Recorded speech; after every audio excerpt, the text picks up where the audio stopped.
Hello everyone and welcome back to Blades and Blasters and to our Dragonlance campaign, Knight's Frontier.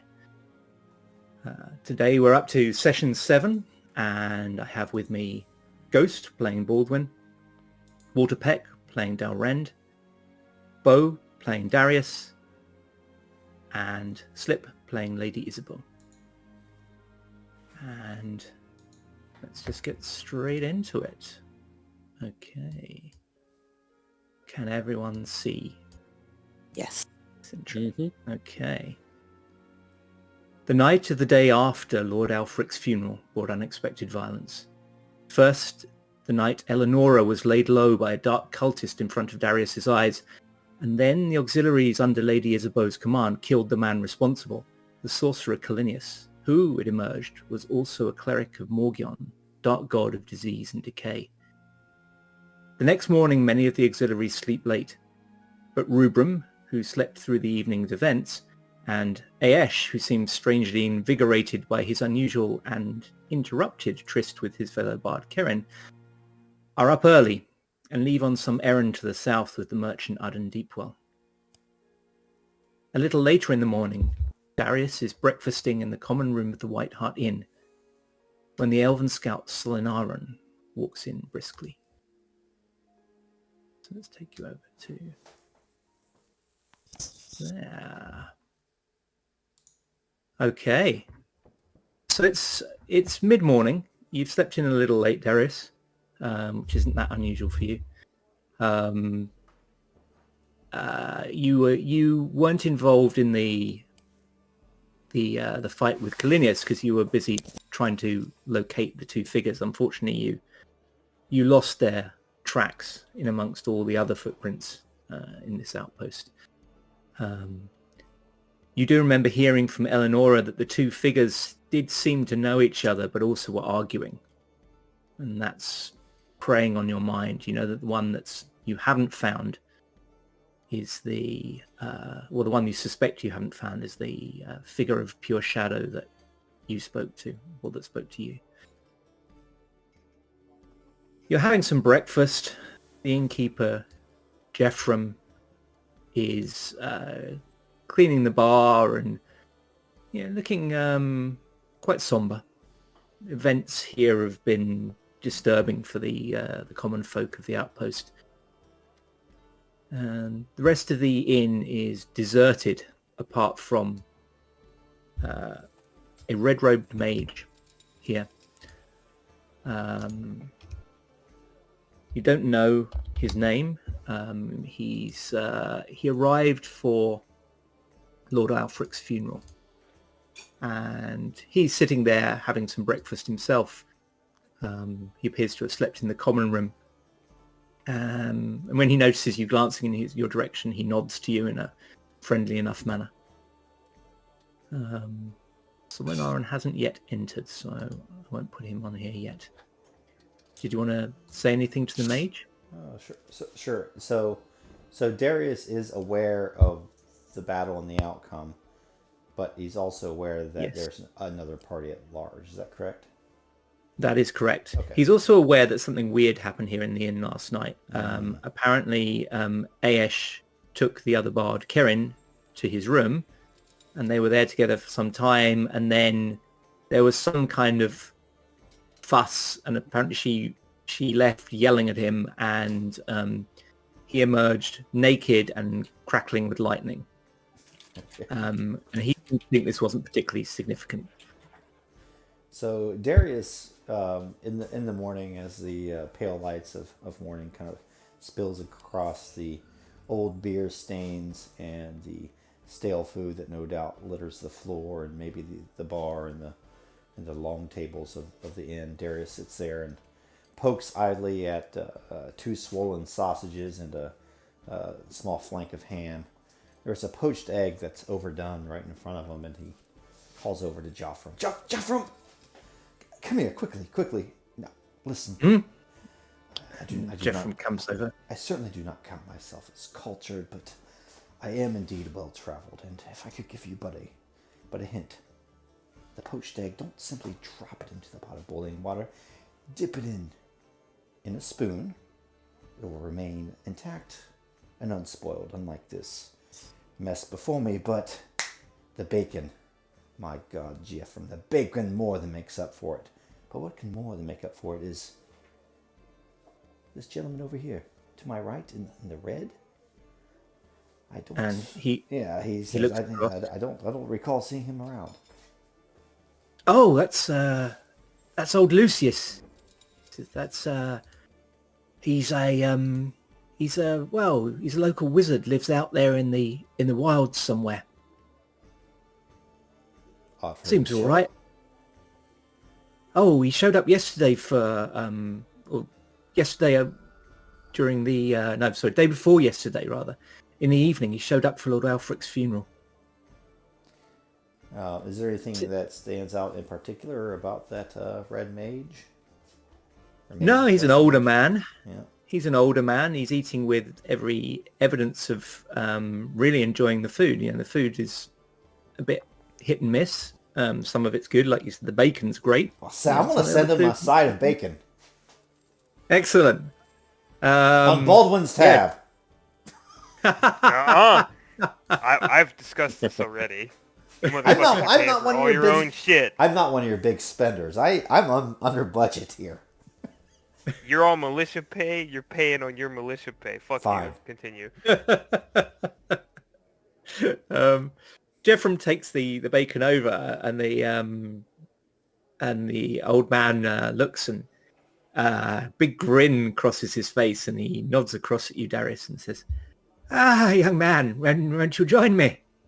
This very kind and generous gift for an old man who often has to eat his own cooking. And he chuckles. I dare say your cooking, be of many ages or not, I'm sure it's better than mine own. Here, you mind if I pull up a stool? Oh, please do, please do. I could do with the company. I don't often get to talk to people. I live alone, you know. Oh. That would be the case with me, you know. I got a problem. Oh, do you? Yeah, too many women. He looks you up and down. he smiles and says, not many men of your age would consider that a problem, but at my age we realize a little more. No, I'm older than I look, but not much. At any rate, that's certainly not a problem in these parts. And he looks around, and like there's one guy picking like toe jam out of his boots, another guy that has a toothpick in his tooth, and another guy is picking like lice out of his beard. Yeah. So he's Lucius chuckles at that and says, "So I don't believe you were here last time I came by a month ago. You're one of the new arrivals I hear so much about." That's the case. Auxiliary. Does he have like a badge or something? No, he doesn't. Nothing, he just wears. I guess he wears red. He wears red robes, and if he's a wizard wearing red robes, that probably means he's a member of the Orders of High Sorcery. Yeah, Derry just kind of looks at himself like, you know, he has this relatively low quality livery on that's going to mark him as a auxiliary or not. But he says, but yourself, you've come a long way, perhaps. Lord Alfric, old friend. Yes. Well, I knew him in our youth in Solamnia. Although they say this is Solamnia. Politics. And he shakes his head and has another bite of the bacon. Oh, politics. Is it too early to have an ale? Otherwise, I would toast to you. Politics seem to be causing just as much bad as good in this region, but Lord Alfric, you two go way back then. Oh, yes. It was some coincidence seeing him commanding this outpost. I hadn't seen him in 20 years. Yes. It's funny you should mention. Back when we were young, we were rivals for the affections of a young lady. It all seems so long ago. And it's your coming to his funeral, or am I too broad in my guess? Oh, I did, yes. I stayed another day, I must confess, to have a little of a little of Jeffrem's wonderful food. He nods and Jeffrem gives him a tight-lipped smile. Jeffrem's very tense. He smiles and says, "Ah, yes. I remember it like it was yesterday. The fair Martine," he said.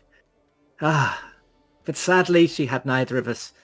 Married another man, so they say, and moved to some drafty old castle up north. Ah, there we go. But magic has been kind to me. And you say you're older than you look." And he kind of peers and catches sight of just the tip of a slightly pointed ear poking out from under Darius's hair and says, "Touch of elven blood, I think." Oh, just a touch. I don't know how much. But around the campfires, my mother was quite a... He's starting to say whore, and somebody spills some glasses in the background, and just like on every G-rated movie, it's all covered up. And It's all covered up. It's obvious that he's joking and trying to make inroads with Lucius. But Yeah, then Lucius yeah, go ahead. Lucius looks a little shocked at that, but he sees that Darius is joking and smiles. And says, "Well, and he doesn't know quite what to say. And then he just introduces himself. Darius Darkhand. I'll just love out. "Ah, yes, Darius. It's good to meet you. I am Lucius Tarentum of the Red Robes. Okay.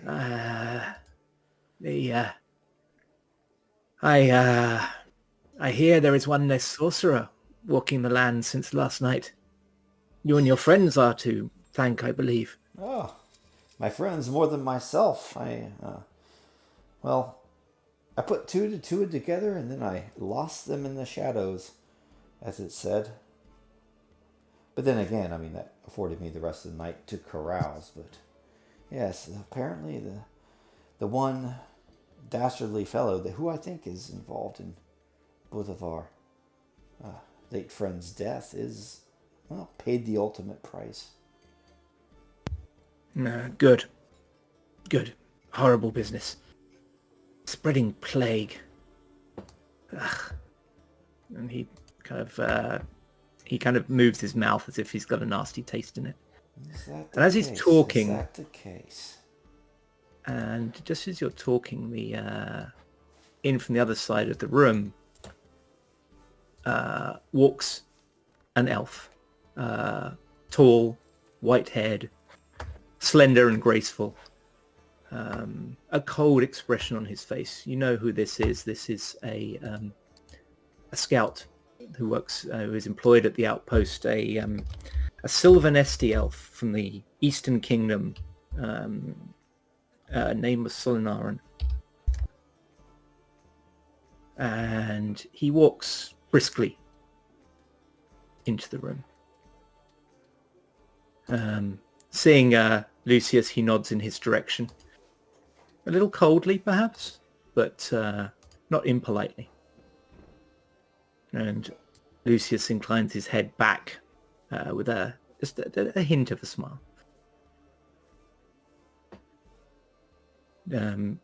You've probably seen Solinaran around, but he's not very talkative. You can make either an intelligence or a charisma check to see how much you've managed to discover about him. I think I know what that's going to be, but let me pull up my character sheet here. Sorry about that. No worries. Darius view. Okay. So it's a tribute check here, not a save. That's right. Yeah, there we go.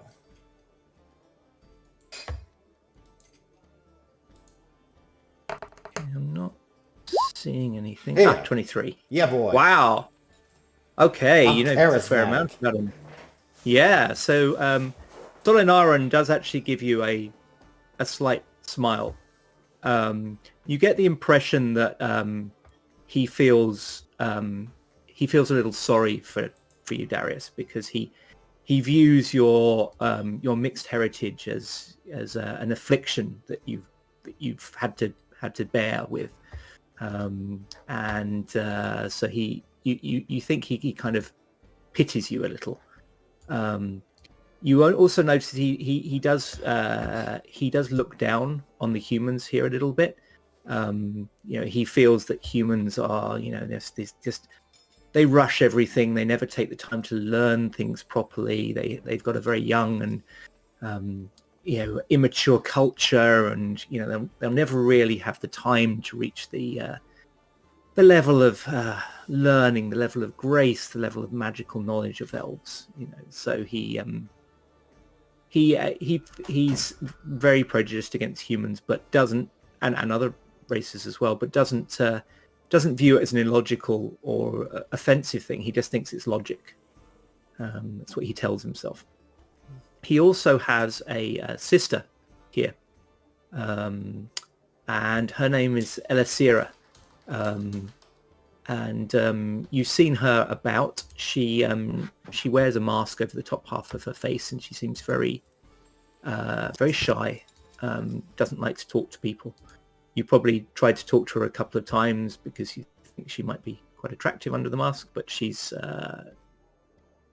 is really not interested in talking to you. She tends to stay away from people and keep herself very much in the background.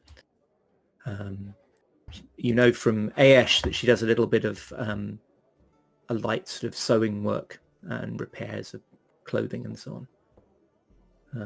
But you think you've seen her hands. Her hands are not the hands of someone who has spent their life doing any form of manual work. So yeah, you know quite a lot about them. Solar sees you and gives you a sort of half smile and you don't think he doesn't actually mean to, but he gives you a slight pitying look. And you honestly think he doesn't realize he's doing it and he doesn't mean to, but he definitely does. And there's just a very slight sigh from Lucius, but subtly. And he and Solanar exchange nods. No. And just at that moment, Okay. in walks presumably a rather sleepy Dalrend. So, Waterpeck, describe how Dalrend is this morning. Dalrend is tired. Presumably he had not cleaned himself up after the battle. His hair on part of his legs is singed, presumably from the battle with Kalenius. He's tired, worn down. He'd kind of cheered up ever since being freed from the slavers. But today is kind of a different attitude. You had heard that he had seen what had happened between the two bards, though he did not elaborate too much on it. But he kind of sits down by Darius, sighs, with the loud thunk on the table. Ugh. Tell me, friend, what did you find last night?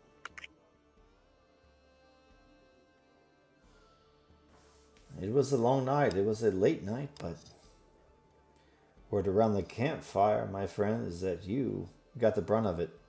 Oh, by the way, this is Lucius. He's one of the order, and he'll introduce him. He says he's here for the funeral. Yes, beside occasion. And he looks across and says, "Now you, my friend, are unusual. I'd heard there was a Minotaur here, but I hardly believed it. Well, it's the first time in my long life that I've sat across a breakfast table with one of your kind. Life is full of new experiences. It is a pleasure to meet you, sir." Dalrend kind of gives him a nod, and he goes, "Well, you're in for surprises then, because there's two Minotaurs here, myself and a smith." Oh yes, I'd almost forgotten. Ha! The one that works with the dwarf, yes. Yes, Kurgath, I think his name is.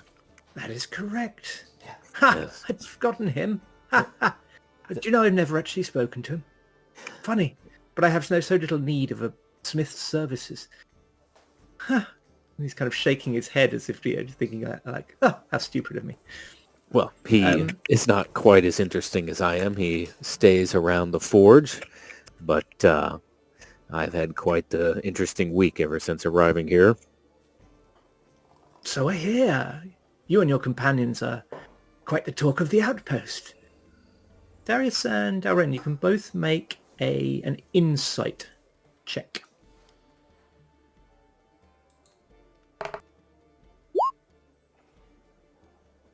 Okay, Darius. Okay, so Dalren, you don't notice this, but Darius, you notice this at the corner of your eye as Dalren was walking over. Solinaran just tensed massively.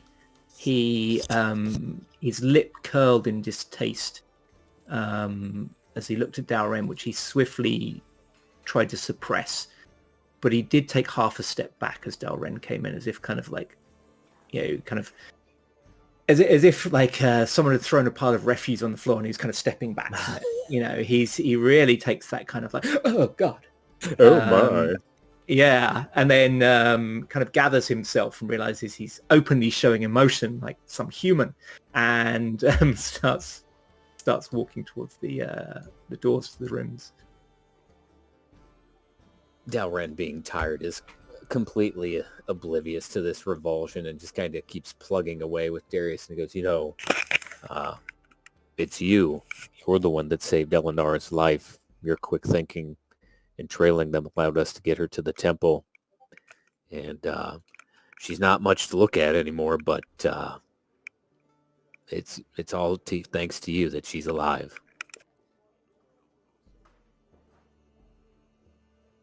No, I just trailed through the dark alleys and did what I've always done, except I came away somehow poorer from the experience.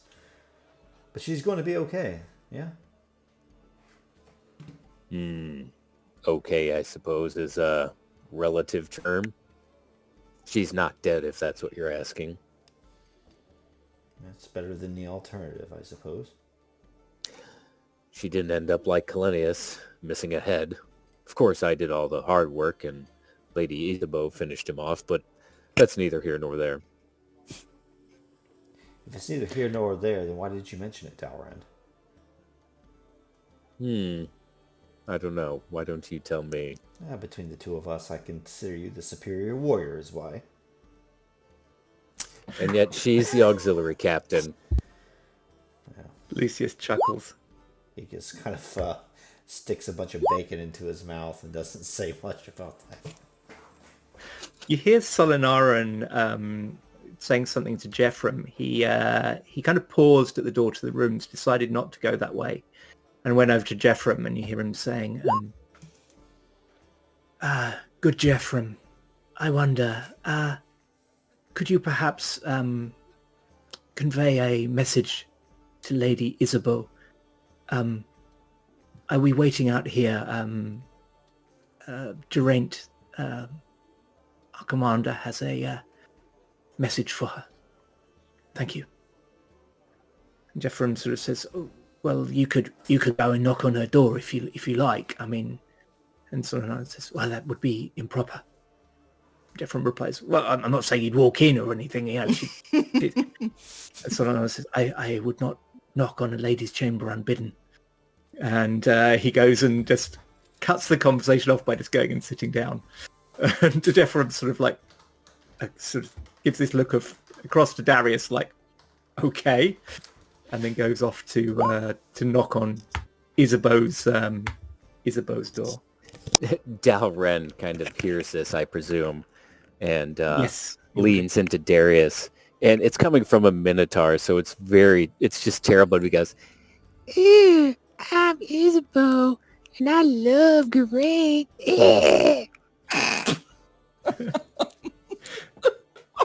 And Solinaran just looks across at Dalren, just like, ugh, what kind of manners has this thing got? And then just looks down at the table and pretends to be examining the table, but he's sitting very tensely.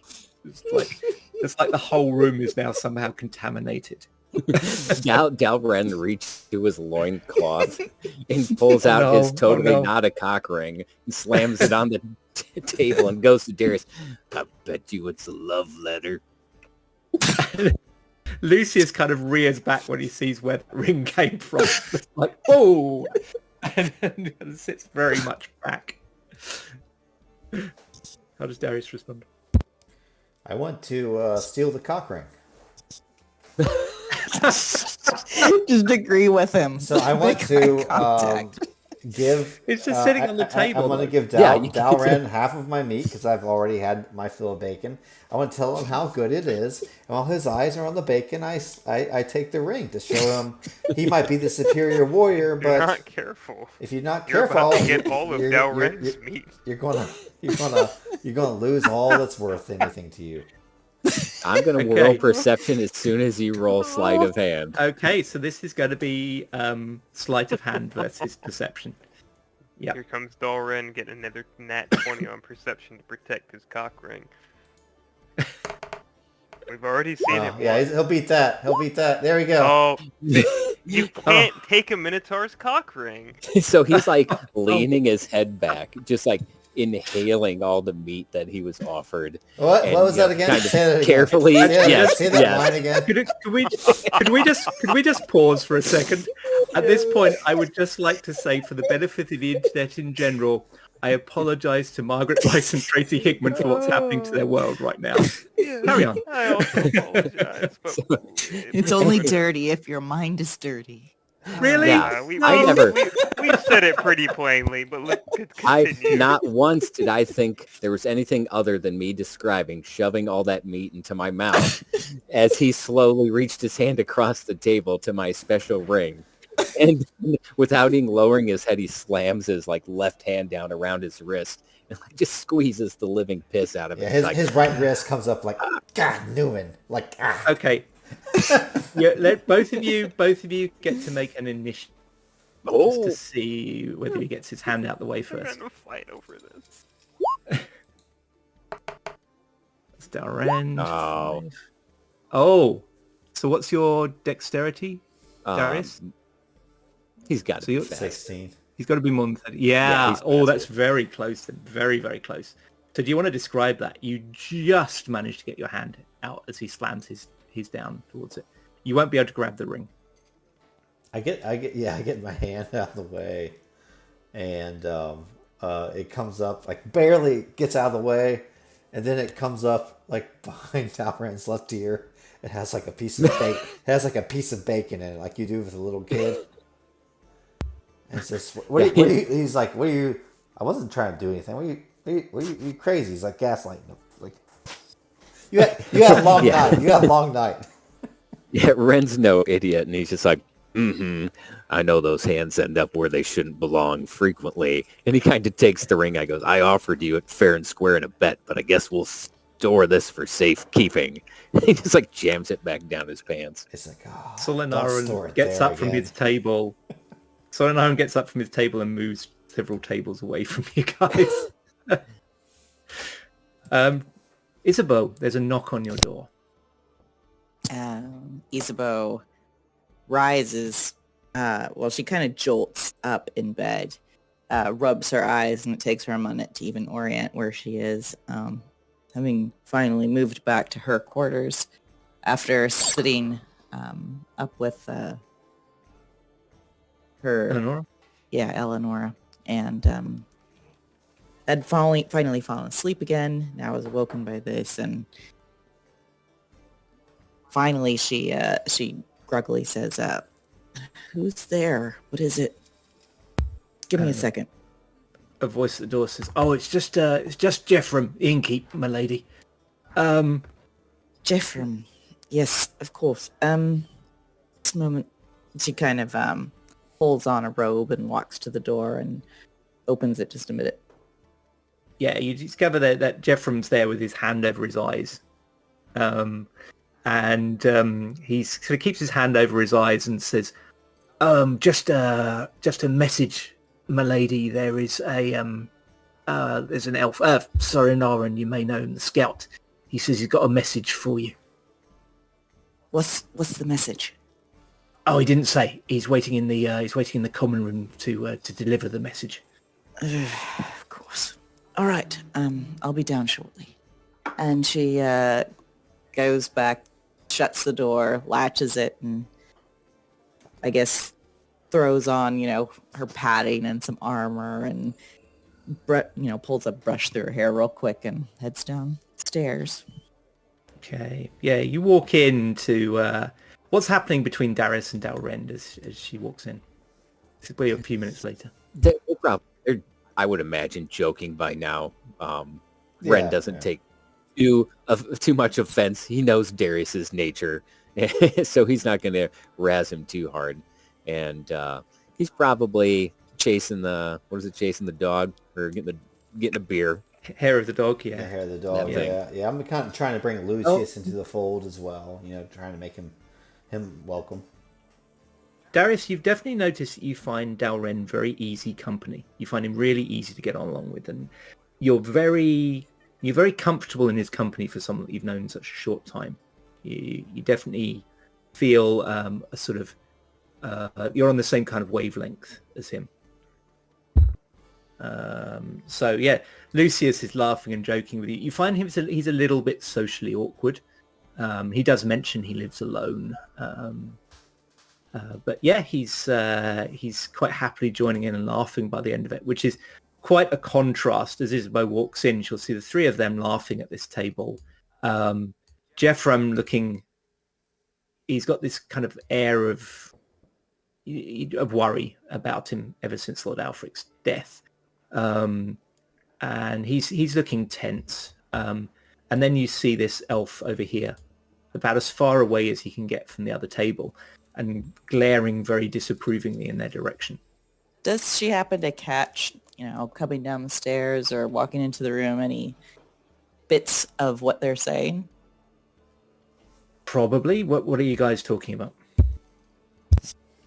I'm just talking about I'm spinning a tale about how I've been after Dalren's ring for 20 years, and that obviously obviously false, but you know how this goes, right? Yeah. And he just talks about, Dalren's talking about how everybody wants his ring and how precious it is. Oh, yes, the precious. Darius is starting to call it his precious. And then he maybe has a fixation on it. I don't know.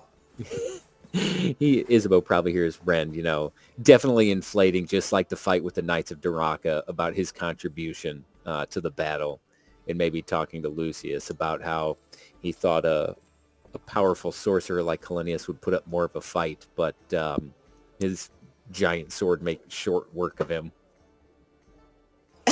Isabeau walks down, and she's coming in here, and he kind of is, as he makes that point, she just looks over at him, exaggerating in her mind his role in that battle, leaving her out entirely. And you can see her kind of roll her tongue underneath her lip a little bit, holding back. But then her eyes kind of land on, does she see the elf in the room? She does, yeah. And definitely you would notice, because as soon as you come in, he stands up and gives a slight bow in your direction. Yeah, her eyes finally fall on him. She glances back at the others and kind of snorts silently under her breath, and clears her throat just to make people aware she's in the room. Apparently her coming down the stairs and alert them. Yes. Lucius stands up rather awkwardly. He's an older man. It takes him a second to get up from these benches and get that sort of out the way, and he sort of stands up and gathers his robes, brushes off some crumbs, and says, my lady, Lucius Sorrentum at your service. Oh. And then he looks at you and says, a fellow wizard. Wonderful. So few among the nobility these days. Yeah, she kind of flushes and blushes. I think wizard might be a bit premature, but I'm working on it. And then she looks at the others who never stood, and she's just like, no need, no need. Dalren quickly hops up. No. Dalren hops up and bows. He goes, "Your captaincy." At ease, Dalrend. Darius is sitting there going, well, everyone else stood. Why do I need I to? say, at ease, Dalred. Doesn't want me at steal my stuff, and he kind of just like laughs and plops it down. I was just thinking Darius would say, when he stands up, his loincloth is right at like head height, so quickly. Anyway, yeah, so Solinaran is standing there waiting to talk to you. Yeah, she'll sit down across from him and glance at the others and say, Yeah. as you were, or slightly better. So yeah, you sit down. You're not at this table. You're at a further table, and Solinaran waits for you to be seated, and then he sits down and says, Lady Isabeau, I am Solinaran. I believe we met once. I bear a message from the commander, and he passes across a written note. This is kind of odd because, Geraint's 500 yards from here? Yeah, she looks at it oddly. She's like, when did he give this to you? Not long ago. He wrote it. I thought it a little odd that he didn't just summon you, but he said he was too busy. Of course, that makes sense. And she kind of smiles a little bit and she says, if you don't mind, she'll, take out her little utility dagger and slice open the wax seal and unroll it. Yeah. Yeah. And it's orders. And it basically tells you to take a handful of auxiliaries and escort Solinaran, who will be taking a message to the south, letting the knighthood know of what's happened here and asking for reinforcements. And you're to make sure he makes it safely to the river. She's reading it, and the orders make sense to her. Just the manner of the delivery seems strange. She kind of glances down at the signature, the seal, making sure everything kind of looks authentic to her. You can make an investigation check. While she's doing that, like Dalren is turned on the bench and just like staring at her with this huge minotaur grin on his face, just watching the two, not saying anything. Yeah, I guess she maybe hasn't seen it very many times or just doesn't know. Yeah, but you do actually discover something. It's not hard to see, actually. As soon as you look at that seal, you can see actually there's a slip of paper folded and tucked into it. Like just hidden. A tiny slip of paper. Well, half hidden. Half hidden. Yeah. She frowns, kind of glances up at Solinar and pardon me. And she he nods and then and steps away and starts examining something on the wall. Like when she knows his back is turned, she's going to, as subtly as possible, slide that little piece of paper out. Yeah.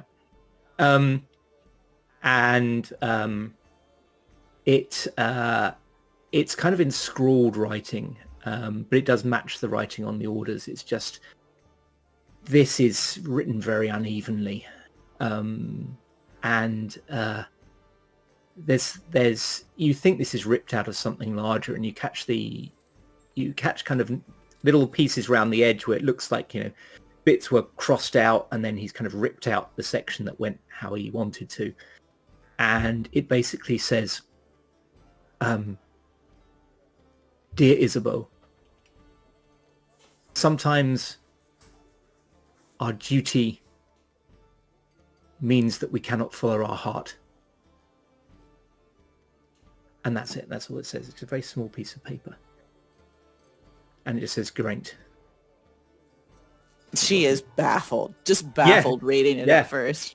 She kind of rolls it up in her fingers and, tucks it somewhere, inside her shirt or something, and continues to pretend to read the scroll and stands up and rolls it up again and says, "What was Lord Grant's demeanor when he gave you this message?"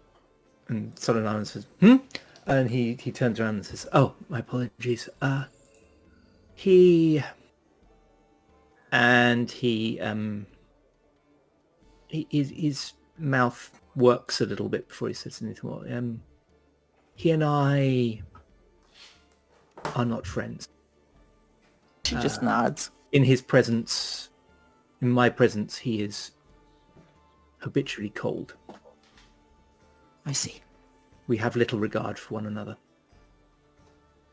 And she nods again, and then Darius calls out, Yeah, "He's a thank you. twat!" she And says, Solanaran says, "My lady, I fear I must take my leave of this place. I find the..." And he kind of waves to the air in general. He says, I find the air a little difficult to breathe." And he bows low to Lady Isabel and says, "By your leave." Waits for her to give a nod and then just turns she on his heels, nods. ignores the others completely and just storms out. Yeah, she's entirely thinking about this. I mean, maybe she might have had some fear in the back of her mind that he was looking at her funny, but then kind of brushed it off. But then reading this letter, it kind of sounds weirdly romantic. And then she's just like so baffled. She pulls it out, reads it, rolls it up again, asks Jephram for an ale, and then she just kind of goes and sits at the same table as Darius and Dalrand. And then it's Laughs. we're going to go across to Baldwin, who how's Baldwin spent the morning? We'll say he kind of enters the inn around about this time, but talk us through how he's spent the morning so far. He'll have woken late because he was very tired as well. Yes. I would say when Baldwin wakes up, he looks at the progression of the new curse, not the old curse, and sees how far along that's going. Before... Yeah, but it's not progressing any further now because you're completely covered in boils and sores. Gotcha. Yeah, so he takes note of that, and then I believe we determined that I can't spread the curse or disease. Yeah, we Right. decided that. Right. Yep. Yeah. So he would if there were any people who needed tending to, he would tend to them, but he'd probably have a conversation with Eleanor if she was awake. Warning her about the ugly life. Yeah, pretty much, and also trying to because it's very different. She's more or less still a child, and Baldwin sees that, so he's just trying to comfort her, I suppose, in a very dark time in her young life. So that would be something he does for sure, and then maybe a few rituals, purifying some water, taking it around before he heads into the inn. Excellent. Yep, you do all that. Eleonora, you think, is kind of in shock. She is young and idealistic, and you think perhaps she had in the back of her mind that because she's very pious, she thought the gods would protect her from anything like this. She was perhaps prepared to die in battle, but to have something like this happen is not something that had ever entered her mind. So she's putting a brave face on it, but she's deeply shocked. Without spending too much time on it, he would more or less say something akin to, it takes courage to be willing to die for something, it takes greater courage to continue living through struggle. Cool. I would say something akin to that. Yeah, and yeah, she says she'll pray on it, and she thanks you. Okay, and then you enter the inn. You're almost bowled over by Solanaran. barging his way out, and he stops and pauses and inclines his head to Baldwin with some degree of respect. You think it's because you're a servant of the gods. He's always been pretty respectful to you. And he says, Baldwin, I must apologize. I was leaving distasteful company, and my haste was unseemly. I do hope I did not inconvenience you. Oh, no, not at all, Solenoid. How do you fare? Are you doing well? Well, all things considered, thank you. The recent events are, of course, a shock. My sister is of a delicate disposition, but we are as well as can be expected. And you, I heard that your bravery had put you in danger. Are you well? As well as one can be, I suppose. And he notes. He looks. One curse is as difficult as another, but I shall manage. I don't think I ever did, so I want to now thank you again when we first arrived for your overtures to Geraint. I don't know that he would have been convinced had you not said something. Well, thank you. I think perhaps he was not so much swayed by what I said as by his own conscience. He is not actually a bad man, but he is a weak, foolish, and arrogant one.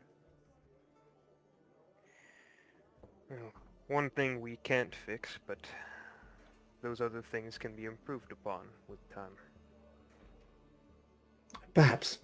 You humans have such short lives, it's hard to know if there's enough time to correct such defects. But I will trust your judgment, Baldwin. Isabeau and I will be making a journey together. Perhaps you as well, I hope so. I would rather have your company than some of the other auxiliaries. And he inclines his head and says, I'll be waiting at the gatehouse.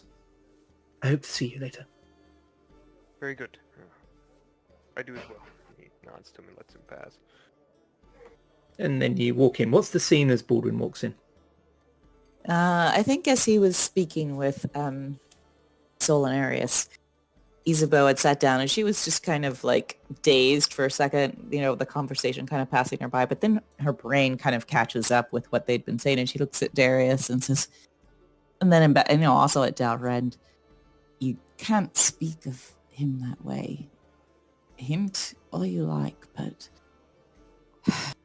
that's just not the way it works in the service.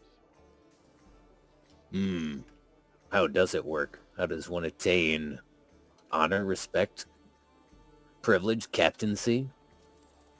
She looks a little confused at him, and then maybe a little offended. Order. Speaking of the rules. Rules. Kind of looks at Darius. The rules of wanton desire, perhaps. We all saw how he looked at you. Her eyes widen and she just kind of, you hear a screech as she stands up and, her boots kind of slide against the floor. What are you implying? Cowman? He was going to razz her a little, but then he hears cowman. And he kind of like slams his fist and he stands up too.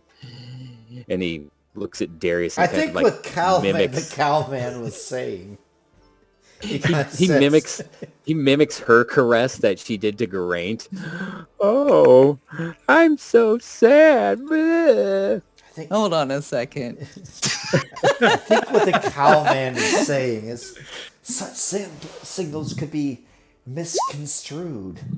Not by one party, but by both. She just dives across the table at him. I think she's had enough little sleep. Okay.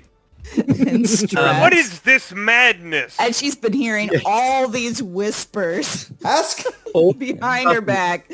She just dives at Dalren. As she's just gathering herself to dive, first of all, there's a shout from Baldwin as he walks in. What is this madness?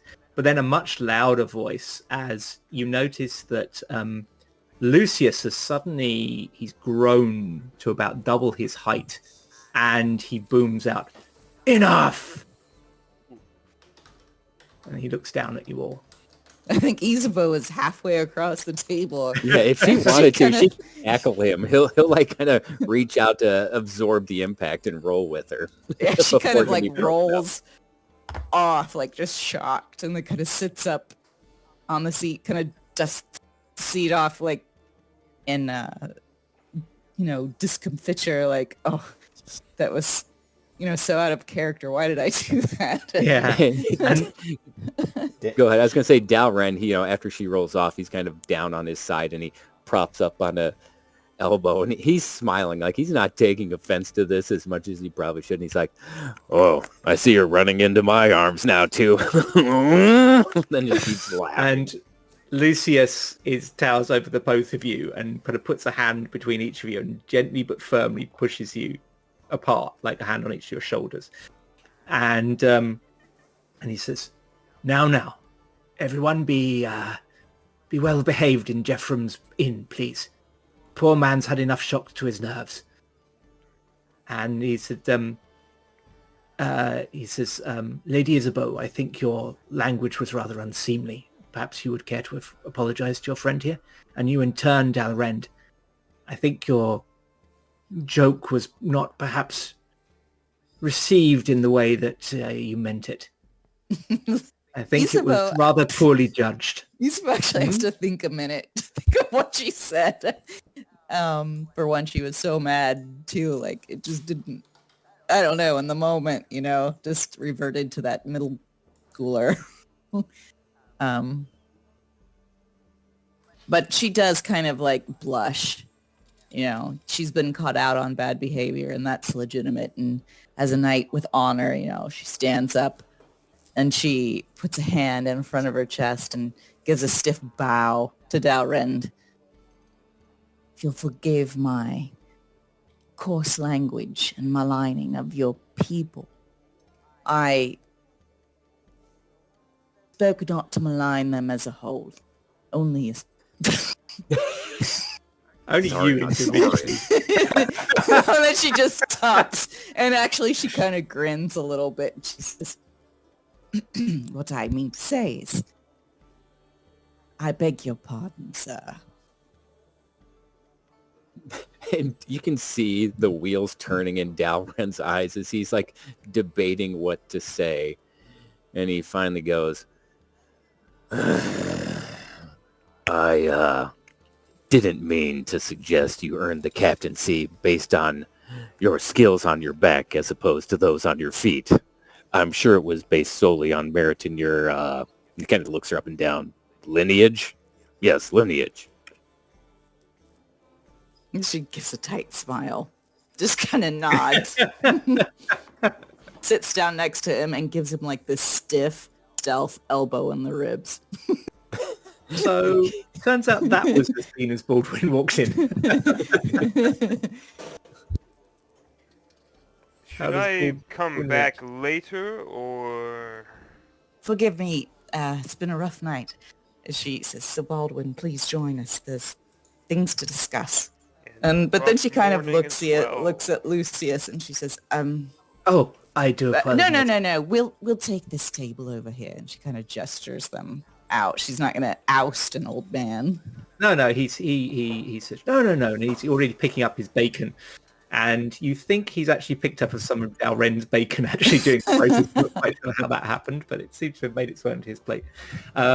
He makes a kind of gesture and shrinks back to normal size, and kind of coughs a little and says, "Oh, it rather takes something out of one at my age, and just starts heading over to another table over here. So I don't know if Baldwin wants to join them. I don't know if Baldwin wants to join them either, but I guess he will. Yeah, Baldwin, he gives a a nod to Lucius as he passes him. This is not a proper introduction, but he goes and sits. I suppose fire is out of everyone's bellies now after that, whatever that was. Isabeau just kind of gives him wide eyes like, I don't know what you're talking about, but then she says, oh yes, so I think we're all caught up on what happened. She says the orders, excuse me, Jeffrem. Yes. Like right Well, behind her. Yeah, he's actually over there, and he's got a little bit of food, and he's just kind of turned up at your shoulder while you're talking, and he's waiting for you to finish your sentence. Please go ahead. And he sort of just puts the food down in front of you, and puts some food down in front of Baldwin as well. And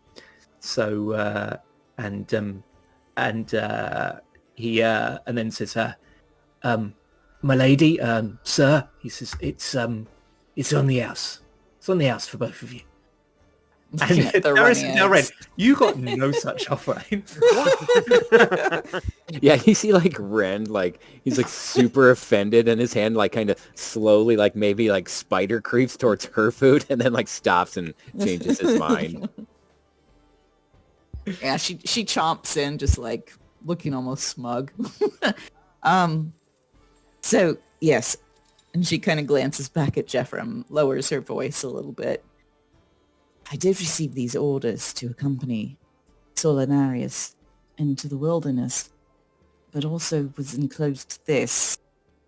I'm not sure exactly what to make of it, but it sounds humiliating, and she just kind of holds it out. Says, Is this the love letter? but maybe something else. I'll look at it. Like, she's like, I don't know what he means. Can you say the, for people who may not have caught it? Yeah. Yeah. So yes, he is saying that he is sending Solinaran to the south. Let me bring up a map here. Yes. So I'll bring it over to the map. A map. The map. To the map. Okay. So if we look here, I wonder if I've got this. Yeah, so you can see two maps here, right? Yep. So here is where Norhold is. And if you look at this map here, Norhold's around about here. In Nightland, this kind of contested territory, once part of Solamnia. Now claimed by Solamnia, but actually not controlled by them at all. To the south is Gardland. Again, supposed to be part of Solamnia, but Solamnia only really controls the borders of it. And hobgoblins from Throt and other unfriendly forces can roam with relative impunity in the interior of Gardland. But the coast here, these towns here, like Starmont and Garlus, they are controlled by Solamnia, and Garlus actually has a small garrison of Solamnic knights. So when he says he's sending word to the south, he probably means to Garlus. The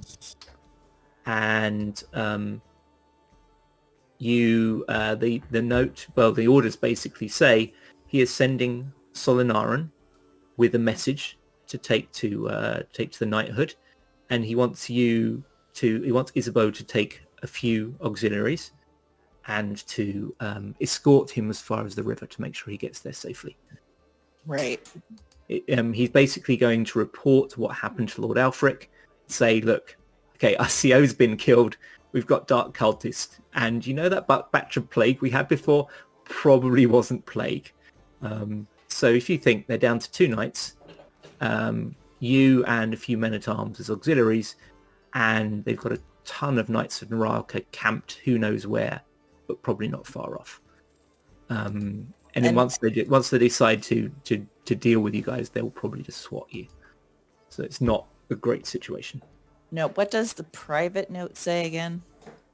Oh, the private note. Yeah, it's kind of half a note. It sort of says, Dear Isabeau, dear Lady Isabeau, it says,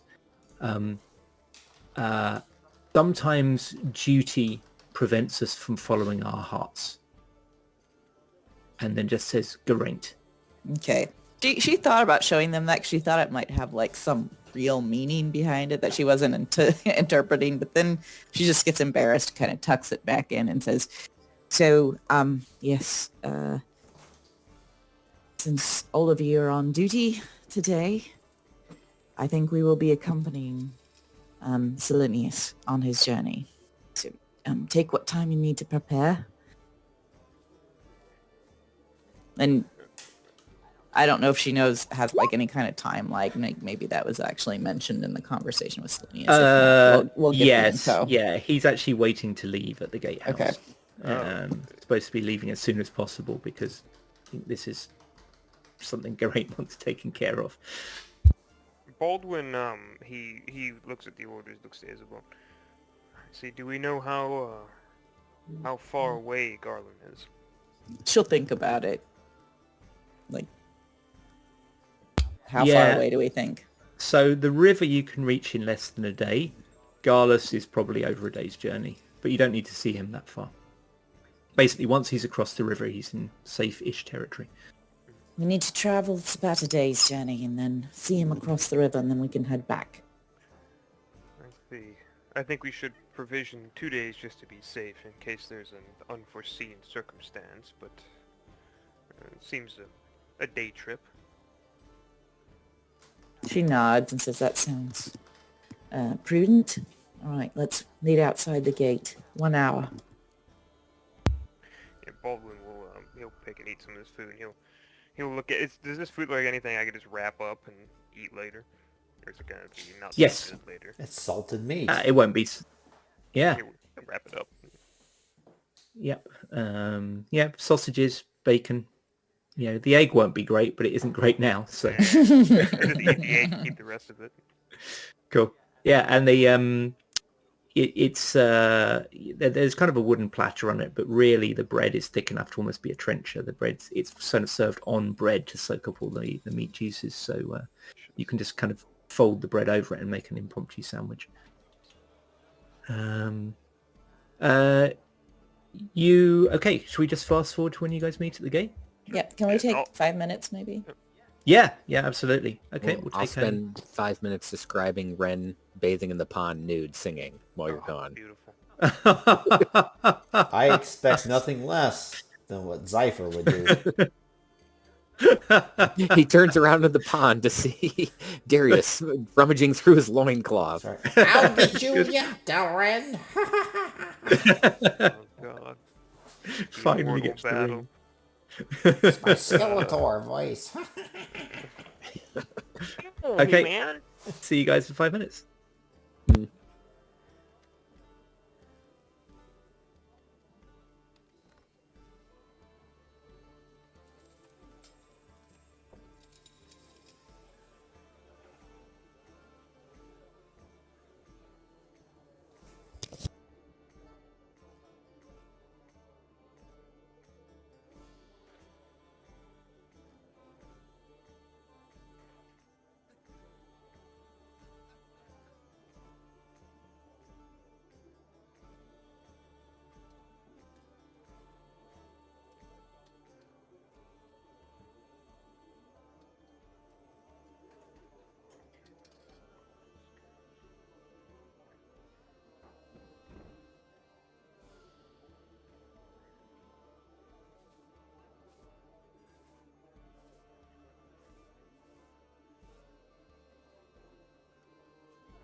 back.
I hope this Discord channel name is never changed. Taint of Geraint. Hello, are we all back? Yep. Yeah. I'm back. I don't know what clip is yet. Okay. Just waiting for certain. Taint of Geraint. Hmm. Taint of Geraint is forever. That's right. My next character, no matter what, is named Geraint. Just like Millennial Chat X belongs here. Immortalized. And Ghost. And all of you. And not just the men, but the women and the children. But definitely not me. I'm now the youngest person here, to be fair. I sent my best friend from residency like this that meme of like Anakin saying not just the men, and it's like, you know, one of those memes. It's like Padme is like radiologist, and then Anakin's like the ER doctor, and it's like how many scans the ER doctor will order. He's like, all of them, not just the men, but the women and the children. And the radiologist is like, no. I'll scan them all.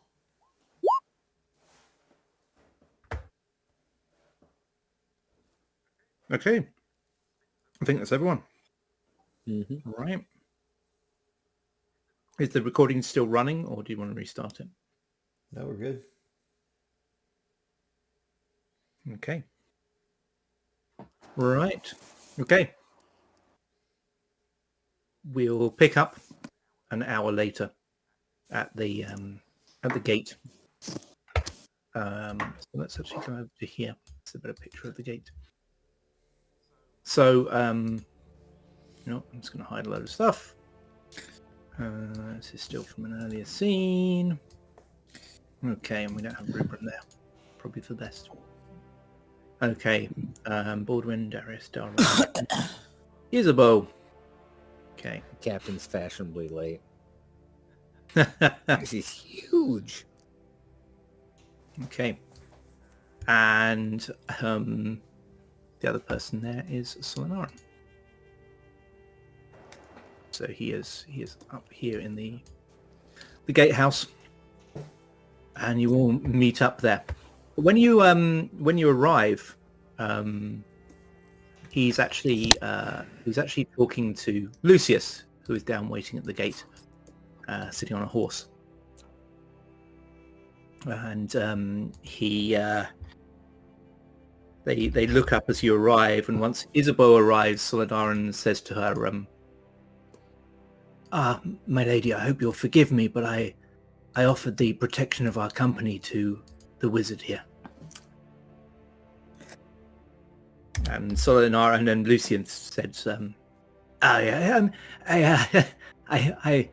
with all due respect, I am rather able to take care of myself, but I must confess I would appreciate the company. I live alone, you know. Oh, of course, she says. My house is on the way. In fact, you may find that it's convenient to spend the night there on the way back to the outpost. You'd be very welcome. And he looks quite hopeful. She, I don't know if she'd do a sense motive. I think she'd just probably accept it and smile and look at the others and says, very well, we have a wizard to guard us on the way. But we should be off. I agree that this is a matter of most urgency. Solinar nods and says, even as you say, my lady, the message is urgent. All our futures may rest on it. And he makes his way down the steps, as presumably you all do, and meet Lucius in the bottom. Has anyone got anything they want to do before they leave? Are you all leaving on foot? Isabeau, you might be able to get a horse. I wouldn't ride a horse if everyone else was on foot. Okay. Nope. Baldwin would kind of, when they're all gathered together, would look to Isabeau. Captain Isabeau, should we decide on an order of march, or who should lead?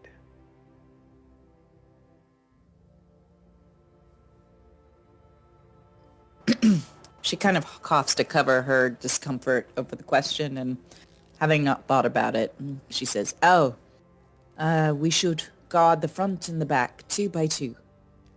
So she kind of looks at them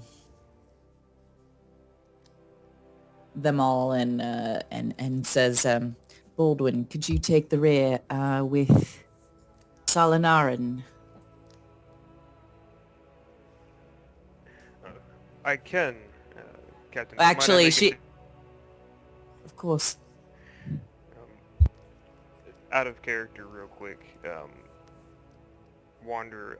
Would I be aware of the new abilities that I've been given in terms of like the dark sight and everything like that? Yes. Okay. Yeah. Okay. Yeah. Baldwin will. It is new information, but I've been given some additional abilities by my faith. I can see in the darkness towards the latter end of our journey. It might do better if I am towards the front. Perhaps with someone else who is keen-eyed, such as Darius. Or perhaps I, says Slanarin. Perhaps Slanarin as well, yes. Very well. Then Lucius, you stay in the middle with Darius and Delrend, and I'll guard the rear.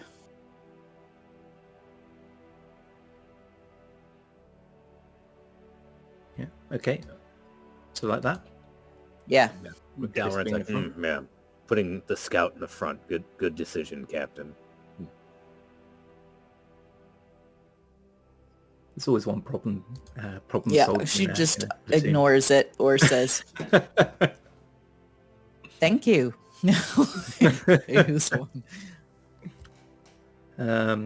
Yeah, and you start off along the route. Lucius starts talking to you, Darius, as you walk. He tells you he's been well, actually, we can do it in character. He says, I've been here a long time now. Many years before this outpost reopened. I was very alone in these wilds for a lot of years, you know. Well, a lot of years is a relative term, Lucius. I mean, what are we talking about? Are we talking about before the river, before the hills, before the earth, or are you just a sapling? Not even elves grow that old, Darius, I think. And he kind of nods to Solinar, who gives him a very polite, cold smile. And he says, but I have been here some 10 years. I came on a fool's quest. Well, There we go. Lucius, I would like to hear about your fool's quest, but Yes. Well, and he sort of addresses the group in general. Is it the air of someone looking forward to telling a story, and says, "Do you all know the tale of the place they call the Sanctum Impermissus?" Of course, but perhaps you'd care to retell it yes, yeah, for those who haven't heard it. yes. Yes. Tell that tale. I've heard And- some things about it. He tells it in very flowery terms, but basically it runs like this. Back before the Cataclysm, was a devastating event wrought on the world by the gods as punishment for the hubris of man, particularly the king priest of Istar. But for some time before that, the king priests of Istar had become more and more tyrannical. Ruling in the names of the gods of light, they viewed themselves as, we serve the gods of light, we must be right in everything we do. And they became more and more despotic. But one of the things they did before the end is they started to clamp down on all other religions. First of all, the gods of darkness, then the gods of balance, and then finally even some of the gods of light that they didn't quite agree with. They clamped down more and more. And then they finally clamped down on the orders of magic, which led to some real tragedies. But it seems that during this time they confiscated many unholy items, many holy items of balance, and many arcane items. And these were hidden in sort of various magically warded caches throughout their empire at the time. A lot of these were discovered over the ages and pillaged. Others were destroyed.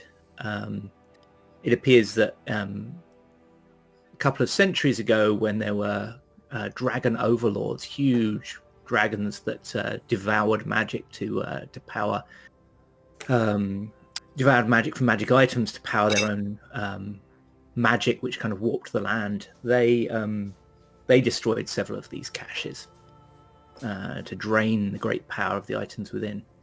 But one of them that is said to have survived is the Sanctum Impermissus, which is said to be hidden not far into the forest to the north of this outpost. So he tells you this tale and says that basically 10 years ago he came here and he says, I was a man in my middle years at the time, and I should have known better, but I had the enthusiasm of a young man. I thought I would be the one to find it. Before I knew the secret to where the path could be found. They say there are 3 secrets you must find to enter the tomb. The first, the start of the path. The next, how to follow the path. Know the true route to the sanctum. And the third is the way to bypass the wards and enter the place. No doubt there are further dangers inside, but those are the 3 things you need to enter. And I'd learnt one of them, for I know where the start of the path is.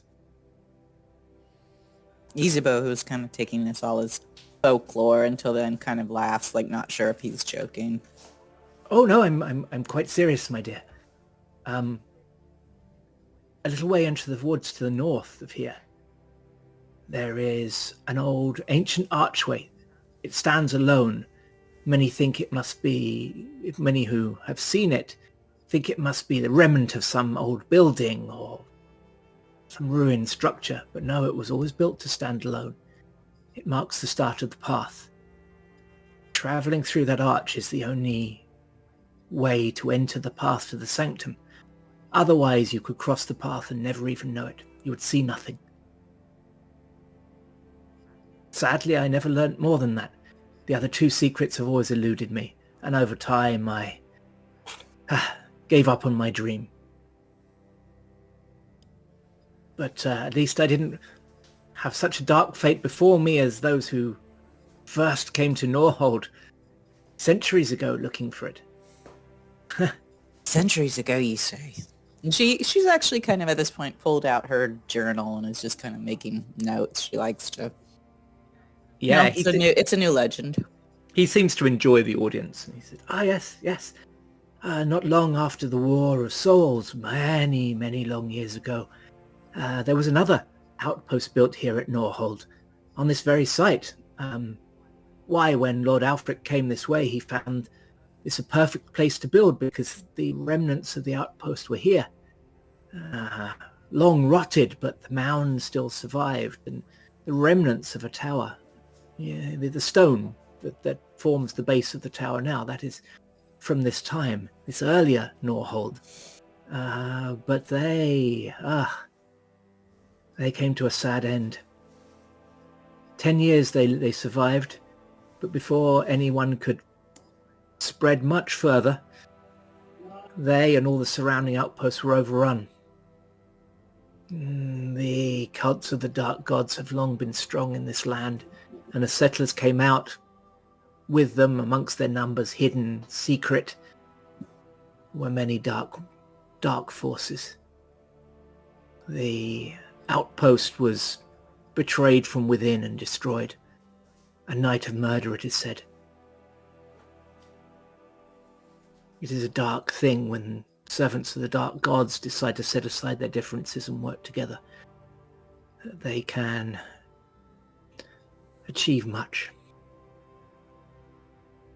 In this case, the murder of 30 knights and 100 men-at-arms, and many, many civilians. Isabeau kind of shakes her head as she's writing all this down. So it's all built on top of the watchtower. No, Norhold is built on this earlier Norhold. But yes, there was the watchtower at that point. That was the northern part of their settlement effort, shall we say. There was a castle being built there, but it was never finished. That was where the blow fell heaviest, it is said. Have you ever heard of what is the term now? A bone acolyte. Have you heard of such a thing? Is there a knowledge to roll that? That would be Arcana. No, it would actually be religion, knowledge religion. So religion. So I was slipping into 3rd edition terms there from that. Roll it for funds. Ooh, 19. Yeah, and you're all hearing this, so you can all roll. Don't know. Isabeau, yeah, you've heard of this. This is basically a devotee of Chemosh, the god of undead, god of death and undeath, can go through some kind of dark ritual which involves human sacrifice and transform themselves into a bone acolyte, and they can't not quite living, not quite undead, but almost impossible to permanently kill. She kind of describes what she knows, but ends with, but I don't know what that has to do with the legends of this area. And he says, well, that was what led the dark forces that took the castle.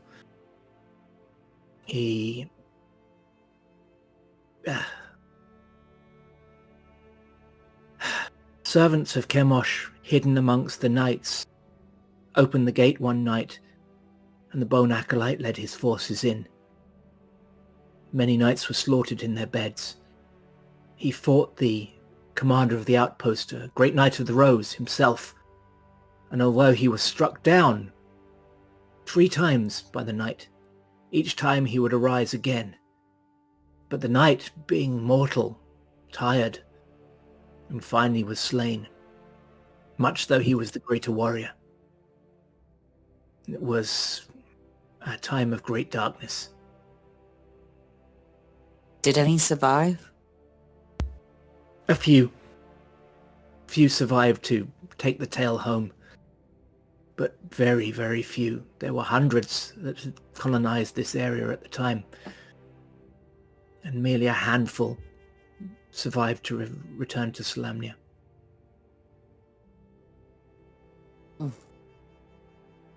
Well, this place has a dark history indeed. Ah, yes.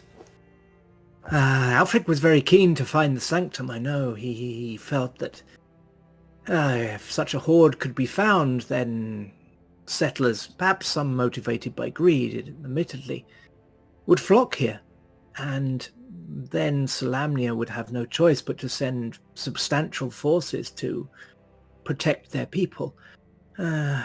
He hoped it would, though perhaps an imperfect motivation, would lead to great good and to the opening up of this land which Salamnia so sorely needs.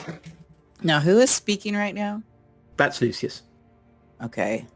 She kind of cocks her head at him and, yes, he spoke of such things to me. But he didn't, Lucius had said he wasn't like really close with him, right? Like he just knew him from a long time ago. You haven't heard him say about knowing Lord Alfred. That was all said when Darius was there. So you don't, this is the first you've heard of him. Gotcha. You just heard him say Oh, gotcha. Okay. So you knew Lord Alfred well? Well, a long time ago we were rivals for the affection of a young lady. The fair Martine, and he smiles. Her eyes just kind of widen. That's my aunt. And he sort of almost takes a step back and then laughs and says, "Oh, well, fate has a strange way. I haven't thought about Martine for many years until this morning when I was telling your friend here about how I knew Alfred." Yeah, I think Darius... Well, your aunt chose neither of us. Yeah, Sorry, he would at least take notice of that, with that connection. Yes, this is why your aunt chose neither of us. She went off with some other fella. I believe they got married. She nods. My uncle, yes. Aunt Martine, she has a delightfully practical character, sir, so I hope you will keep that in mind. And she kind of gives a uncomfortable smile. And he chuckles and says, "Oh, I doubt she would even remember me after so many years. But I remember her. Quite a vivacious smile she had. And her laugh." And he seems to just kind of like, his eyes go off into the distance for a second and he smiles. He says, but now, my only... And he pauses a second and says, "Well, let us just say I am married to the magic." And he smiles. She smiles knowingly. Yeah, it has been a good companion these many years. I see you know whereof I speak. And he smiles. He says, "When you feel the power running through your blood like quicksilver, there is nothing quite like it." She thinks about that. And, she looks down at her hands and she nods. Yes, it's quite a feeling. And then he sort of pauses and he looks off in the distance and you're not sure he's quite aware of what he's saying when he says, "And even the memory of blonde hair and soft lips is not..." I'm very happy with the path I've chosen in life." And he's blushing. Yeah, she is baffled for a second and really uncomfortable. And so, where's Ayash when you need him? Not something you think you're going to hear Isabel say. Yeah. Yes, perhaps as we enter the brush here, we should all strive for stealth. Shut up, old man. That's really gross. So you do that stop guy. here. Yeah, I thought it was going to be What? Aesh here when we were first running it because it's going to be the last session, but instead you have the awesome Darius. You as you head to the south, the train opens up a little, and you kind of you camp at lunchtime, and oh yes, and we should have a Baldwin. I should have an Isabeau. Oh, we're Baldwin's all there. Yes, thank you. Yeah, she's kind of running off in embarrassment because people keep thinking about her aunt. Understandable, yeah. Where did our captain go? And, She's throwing up behind the shrub. like, Auntie, come on.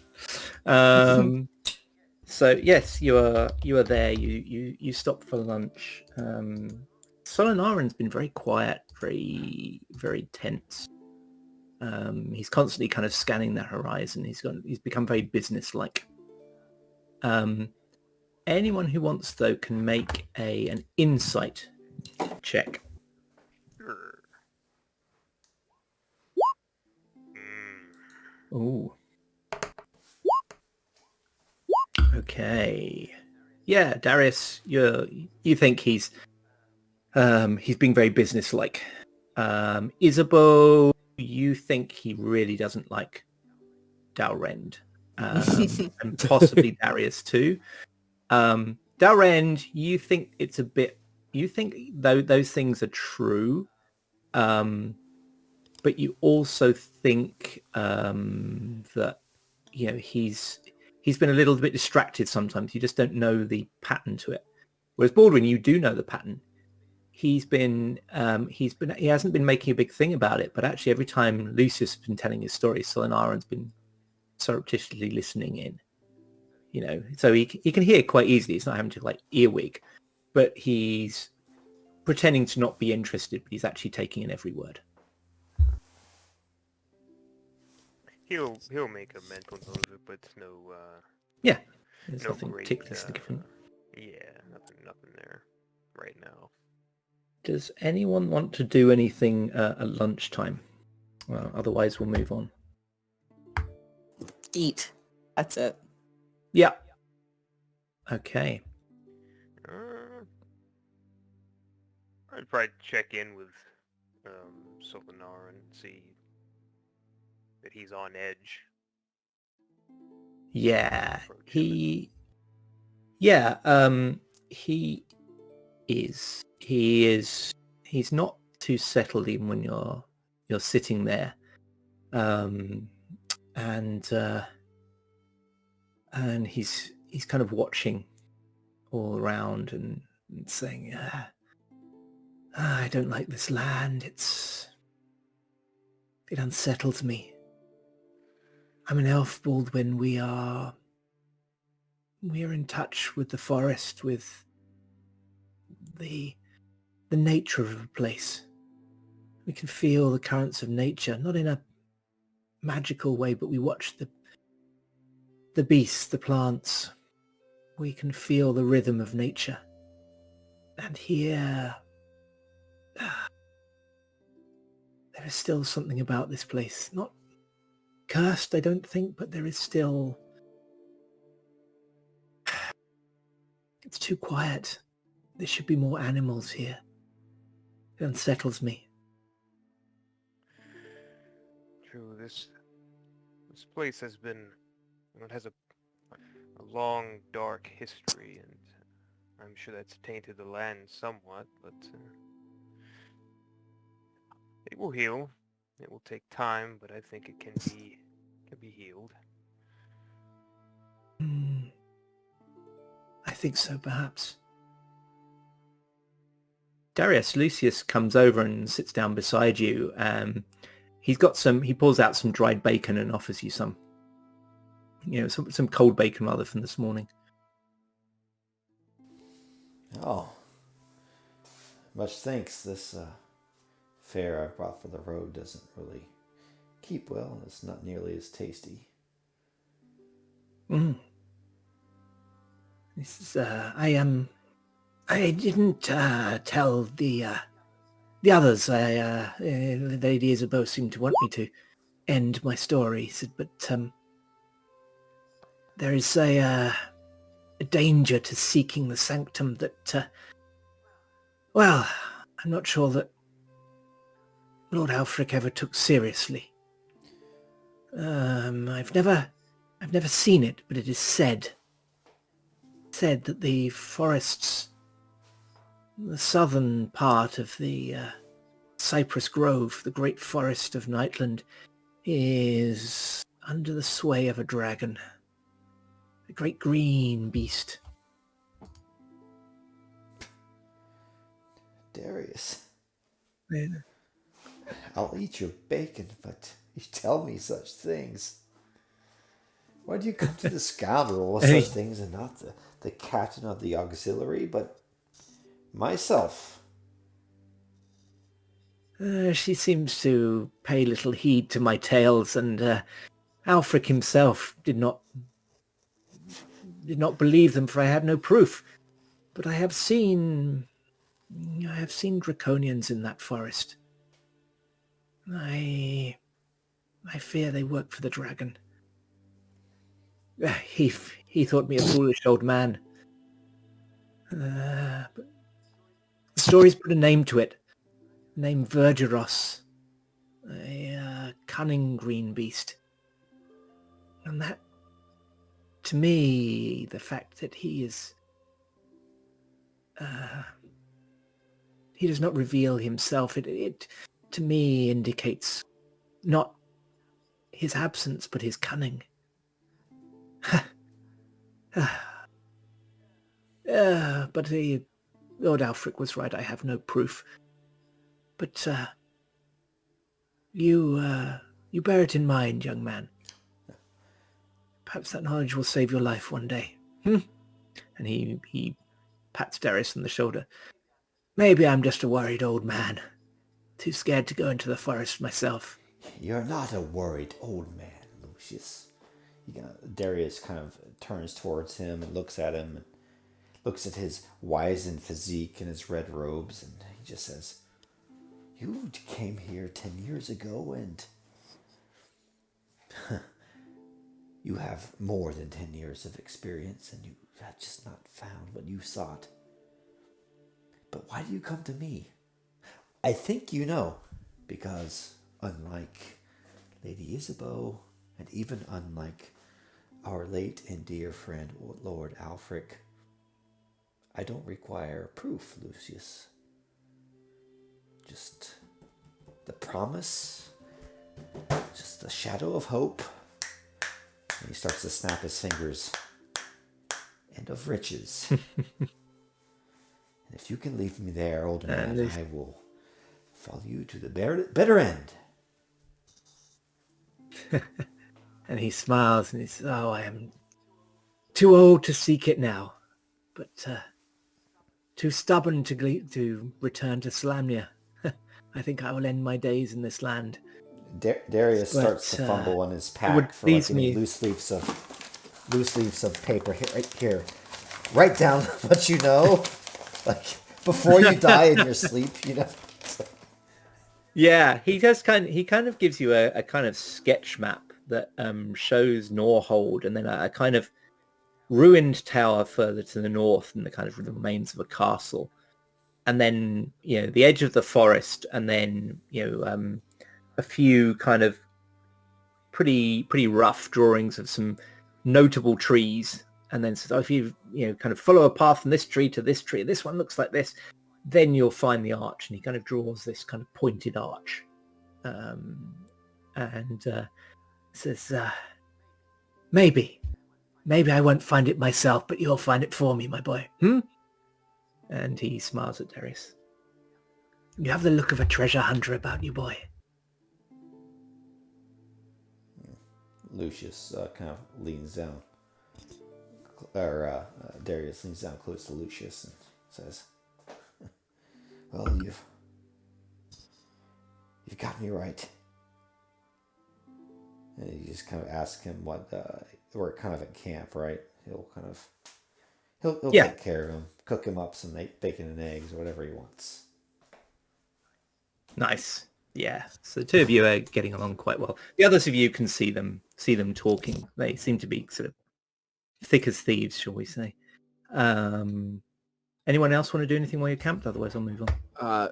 Rend will quickly with everybody kind of preoccupied with themselves, still sitting down next to Isabeau, and kind of lean over and kind of quietly so the others can't hear, because heaven forbid someone hear him actually apologize. He's like, just so you know, I was a sailor once, sailed the seas, and we always gave each other a hard time, and even the captains of the ship, so don't take it too personally. And Isabeau, Minotaurs are famous sailors, so this would make sense. Yeah, she looks over at him and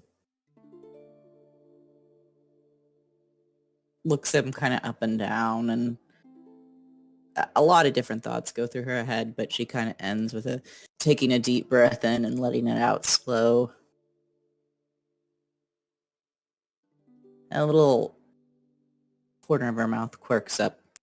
I had a brother once. And then she looked over at him, again in the, shadows of the fading twilight, and she says, and he never knew when to back off till I kicked his ass one day.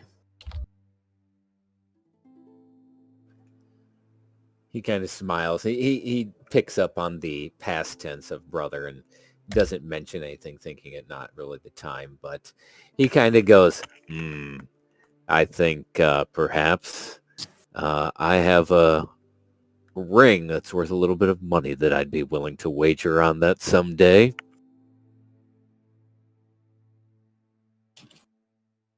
She just looks confused at that, but she says, all right, well, I'll take a ring check on that. Very well. And then he kind of waits for her to like eat some more, and then leans in and he goes, yeah, and isn't it weird that Lord Alfric and Lucius both wanted to fornicate with your aunt? And then kind of starts laughing. And she looks a little sick for a second, and then she kind of starts giggling behind her hand.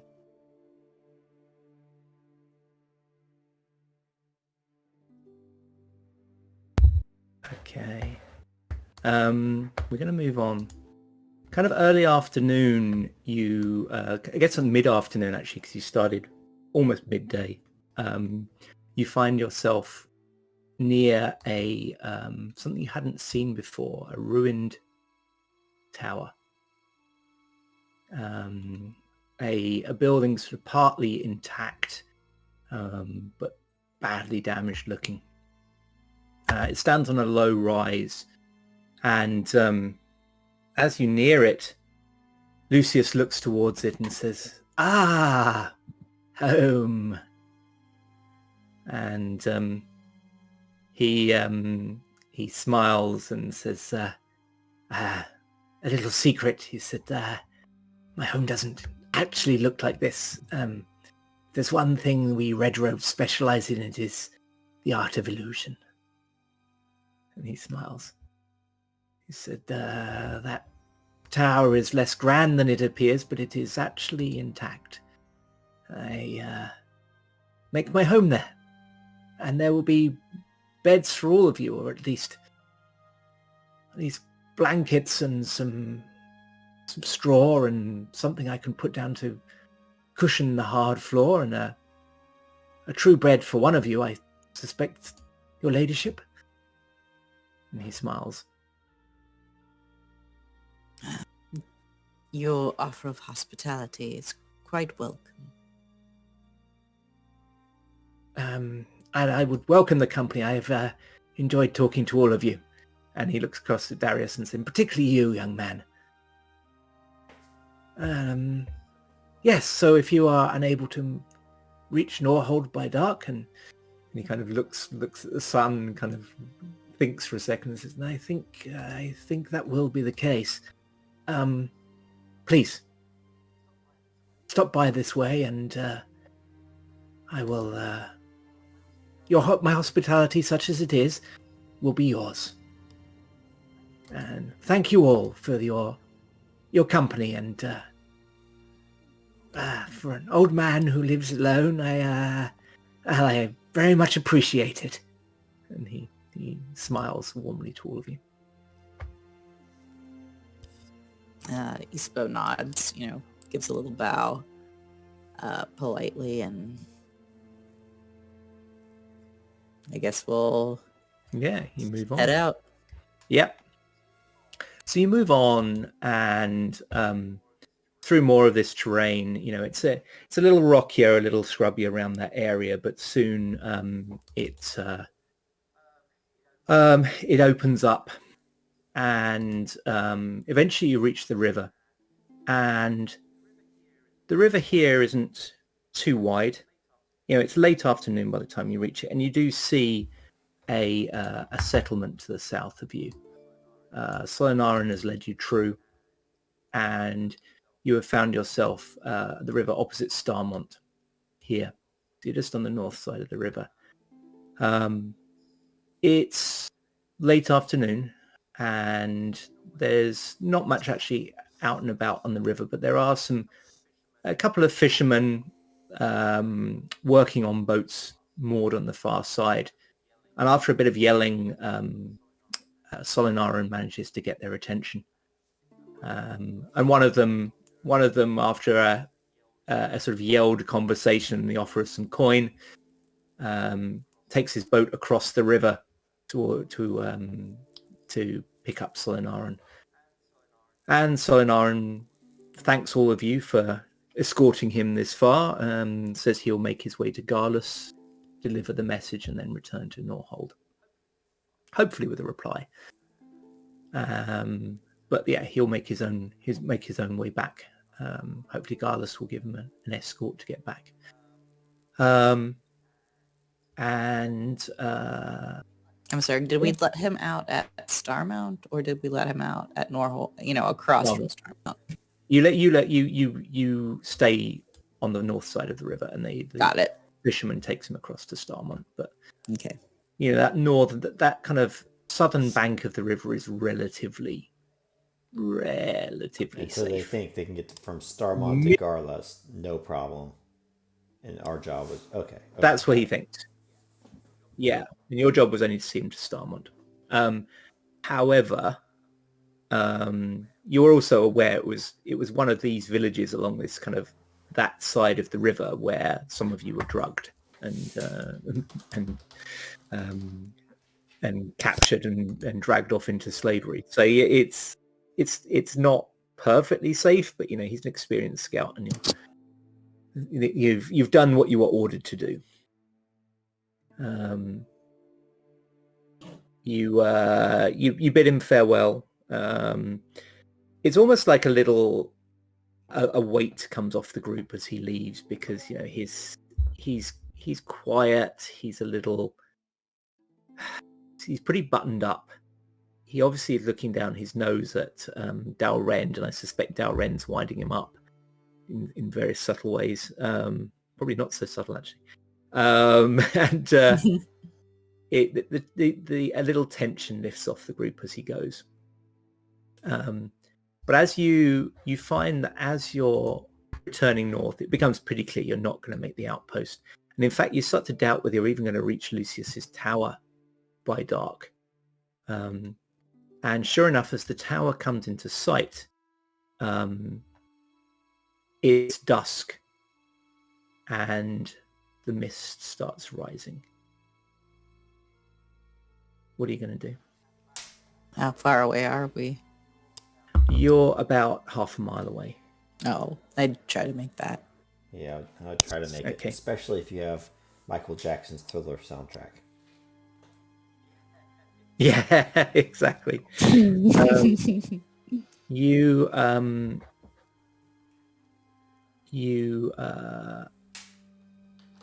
I was just checking something. You make your way in that direction, probably picking up the pace a little bit. And you've seen this happen from the outpost walls before, just how quickly the mist gathers. But being out in it when it happens is unsettling.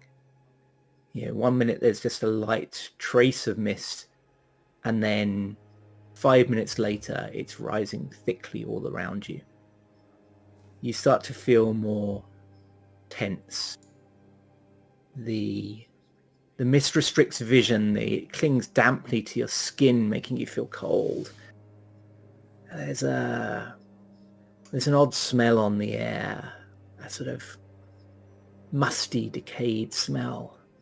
Does that mean something's near, or is that just some smell carried on the mist? And then you realize, no, it isn't just some smell carried on the mist. When lurching out of the mist come several skeletal figures. They've come from the north, and they seem to be heading directly for you. They're unsettling enough, these lurching skeletons still bearing the wounds that killed them, and tattered remains of old armor. But more unsettling is the creature that leads them. Another skeletal figure, but this one, the bones blackened, the finger bones elongated into unnatural claws, and the eyes and mouth glowing with a cold, unnatural light. And it looks straight at you. It was kind of scanning as it stepped out of the mist. When it saw you, it looked straight at you, pointed, and a shrill shriek leaves its mouth. The skeletons immediately start heading in your direction with purpose, unsheathing weapons. So I think it's about time we moved on to this map and rolled initiative. Okay, you guys can move yourselves around a little bit here. I've got the wrong tokens. Darn. We're saved. Burn it all. Yeah. If only Rubrum were here. Start scorching. I was thinking this would be, in this battle, Rubrum could cut loose, but no. Oh, yeah, he could have. I could have given him, don't forget you get to roll initiative twice, Dalren. Oh, that's right. Thank you. I will do it again. And Darius. You guys can, within a square or two, you can even better. Move yourselves around. Okay, let me make sure the turn order is up. Dalrend. Oh, that's interesting. That one's come up as Dalrend. I'll remove that one and make that. I guess the 5 was the other. Oh, the 5 was the other Dalrend. Baldwin. Okay. Anyone else? Give me one of those. Oh yeah, if if Rubrum had a real roll on initiative, he could have rolled high and then just burning hands all this shit. Mm-hmm. This is my little gift to Ted. Eat your heart out, Ted. But oh, Isabel, what the fuck? Low as fuck. Ooh. What? That didn't even roll right. Ah. I'm gonna roll. Please. I see a 1-1. yeah, Right. that does seem. All right, it should be 14.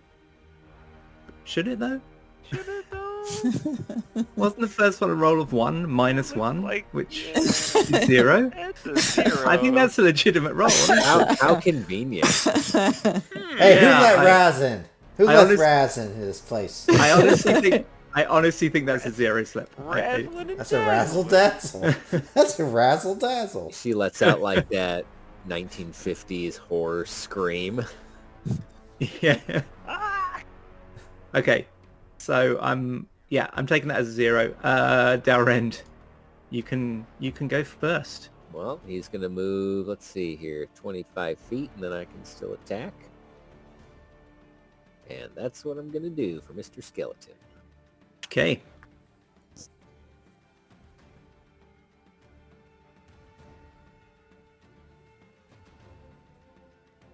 Darius. Oh my goodness, what a terrible start. They're unnerving. Mr. Darius Apparently. is going. Anything else from Dalrend? Not at the moment. Yep, Okay. yep, Mr. Darius. Darius is going to shoot to Mr. Skeleton number 2. Okay. Short bow. Here we go.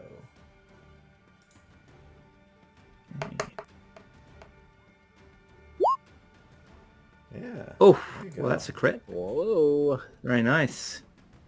What the fuck is going on? Oh, it's sneak attack damage. Oh, okay. 15. Oh, yeah. Oh, wow.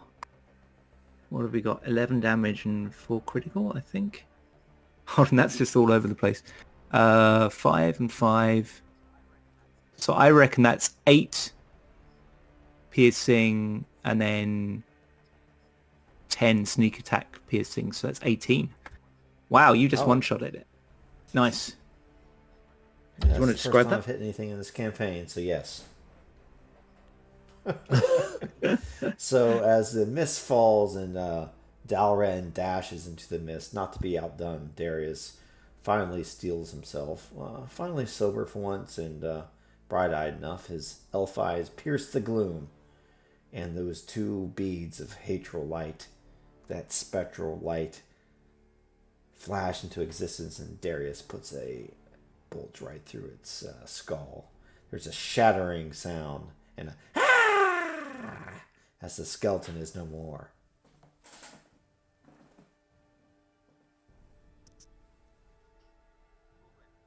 Baldwin, Baldwin's we getting may not have a sorcerer, but we do have a couple of paladins.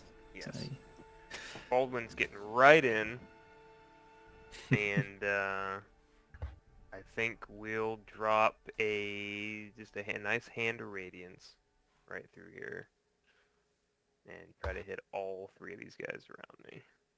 okay. So it's a DC 13 con or 4 radiant to all of them. Okay, so let's do that. 1. No. So that takes 4 damage. Oh, I see what's happened here.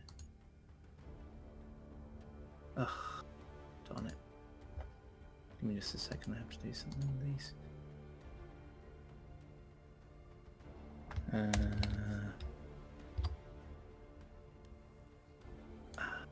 I accidentally linked their health together. Oh no. Okay, yeah, it's okay. Nightmare. I think I sorted it. This Okay. is a problem we have all dealt with. Okay, so you... Yes! Yes. It's trouble when you copy tokens. And the next one, he's going to make a con save as well. He makes it. Any damage for him? Nope. Okay, and the last one, the blackened skeleton. Oh boy. Yeah. Okay. This one actually gives a sort of hissing laugh in your direction. It doesn't speak. It kind of hisses as it unlimbers a notched, rusty battle axe from its back. Okay. Anything else from Baldwin? No, I'm good right now. Okay. So the blackened skeleton attacks you twice with its battle axe. No on One. the first. No on the second. Oh. Okay. So yeah, it attacks twice in quick succession with this battle axe, and it's wielding it. It's wielding it one-handed, and it's got a shield, so it's acting a little defensively. Okay, and then on to the skeletons. So Baldwin has rushed right into the middle of them, so several of them are attacking him at once. So skeleton 1. These have all got short swords. That, Oh, that says short bow, but it's the same bonus, so that's yeah, going to that's hit. fine. That hits. Yep, and it's the same damage as well, 8 piercing damage. Then number 4 misses. Number 5 Yes. hits. Okay. So yeah, they kind of gather round Baldwin, like stabbing with their weapons. And then the last one attacks Dalrend. It's a 12 hit. What's the AC for chainmail again? 16? Not quite that high, but it is higher than 12. Yeah. All right. Well, I'm going to use my reaction to do riposte on him. Okay. Does he have to have hit you, or is it just an attack? It's if a miss. So on Aha, that, when a it is, creature yeah. misses you with a melee attack, you can use your reaction and expend one Great. superiority die to make an attack. Excellent. And you were right, by the way, chainmail is 16. Let me adjust that. And take a swing at it. Holy shnikes, we're getting the bad rolls out of the way. Yeah. Yeah. Okay. On to Isabel. Yeah, she is going to stride forward, place herself here, and as she comes into range, she is going to do a precise strike against the blackened skeleton, which means it has advantage.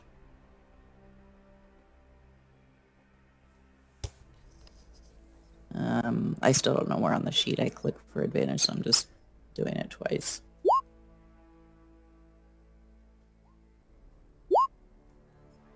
Does either of those hit? Oh, sorry, I was talking. I was muted. I was just going to say, if you're rolling on, were you rolling on Roll20 or D&D Beyond? Beyond. Can you not see it? I Okay. can see it. Yeah, no, I can see the rolls. What I was saying is the way you do advantage there, I think it's either shift or control. You hold down one's advantage, one's disadvantage. You hold that, and then when you Oh. hover over something you can click, it shows like a plus or a minus. Gotcha. I see for it. advantage, Okay. disadvantage. Thank you. Cool. And 15. So both of those hit. Okay, so this is just a roll with Oh, yeah, advantage. sorry. Yeah, so roll with advantage, 19, that hits. Okay. So she does her longsword damage. Just click on the pink. Oh yeah, on the sheet. I'm sorry. Okay, so one-handed, is it? Two-handed. No, one-handed. You're correct. Okay, so 12 damage. Very nice. So 12. this one was it, skeleton 1? Yes, but it also gets from the precise strike. Everything's suddenly very slow. If The- you're talking about the extra D8 damage, you don't Yeah. need it. You kill it without. So would you Okay. like to describe what happens? Oh yeah, she just strides forward and taking a glance over at her ally there, she slashes forward into the blackened skeleton, getting ready to charge up maybe for some divine, but already the creature just crumbles into dust as her blade hits it. Oh, see, were you going for just the ordinary skeleton or the blackened one, did you say? Oh, the blackened. if you thought the skeleton one, we can go with that. Yeah, sorry, I was a bit No distracted. problem. Apologies. Okay, so that okay. one is down. That one's down. Okay, Dalrend. Dalren will keep slashing away at skeleton number 3. Okay, you're having a slap fight with the skeleton. Yes, perhaps hitting each other someday. It's an old school, like Are first these edition, when skeletons you'll not just gone wail yet? away each other and just keep missing. Oh my lord. That's a miss. No, they are Well, flailing they all went. ineffectually at each other. All the skeletons went, yeah. Yeah, they did. Yeah, mostly attacked Baldwin. Yeah, That's a miss. okay. And that's a miss. On to Darius then. Well, geez. I think I'm just gonna try to show up my buddy Dalrend here with another shot from my longbow. Or short bow. I think you have sneak attack on every single one of these. Because there's somebody within 5 feet of them. Alright, here we go. Yeah. Not that. No. You've been taking combat I lessons guess from so, Dalrend, yeah. and it's Yeah, not I already have working. sneak attack. It's probably Yeah. not worth my time to hide and maneuver around, so that's it for me. Okay. Mist really interferes with his fighting technique. Okay. So we start with 1 inspiration every session, right? Yeah. So everyone does have I inspiration. will make an attack on the blackened skeleton, and I will use inspiration to make it at advantage. Okay. Because this guy's going to start to be an issue. So I'm going to go ahead and do just mace attack. Advantage. Okay. 21. 21 to hit. Oh yeah. 21 will hit. All right. I am going to declare smite on it too. So it's going to be 1d6 plus 2 from the mace. So 3 and then 2d8 from the smite. Oof. Wow. Go for it. Oh my god. Oof. So that's a total of 6! 6 damage. Okay. It charges up and it bangs on the shield, but it hits just Yeah. enough through. It braces itself for a huge impact, and then as the shield takes most of it, its jaws open in a silent laugh, and you see that all its teeth seem to have been filed to sharp points. And the teeth are also blackened. They just look completely black against this white light that comes out of its eyes, nose, and mouth. And next, it is going to attack you. So, battle axe twice. That definitely hits. Yeah, so that is 9 points of damage. And then it swings wildly. It actually hit you so hard with the first one that you got knocked a little sideways, and that meant the second attack missed. Baldwin falls to a knee for a second under that swing. He starts to backstep and almost trips over the skeleton that's down. And then the other skeletons attack. So this one here steps forward. I'm just going to move this one out of the way. This one here steps forward to attack Isabel with a short sword. Oh, Nope. yes, that doesn't hit. Okay. This one here, number 5, attacks Baldwin, misses badly. And then number 3 carries on its slap fight with Elrond. Oh, but hits. He hits 7 damage. Yes. So he, All right. after swinging wildly quite a lot, it suddenly stabs and gets you in the gut. Luckily, the sword doesn't go in too deeply, but it's still a painful wound. Okay, over to Isabel. Okay, she is going to first bonus action Divine Favor. Okay. Clicked on it. Anyway, my weapon attacks get an extra 1d4 radiant damage while I'm concentrating. Nice. And There should be a cast on VTT button. I don't know if you got that. If you got that. let me try going over here instead. It doesn't matter though if it's not. You Yeah. describe the effect, so that's fine. Here we go. Okay. Okay. And then she will precise strike him. Okay. Nice.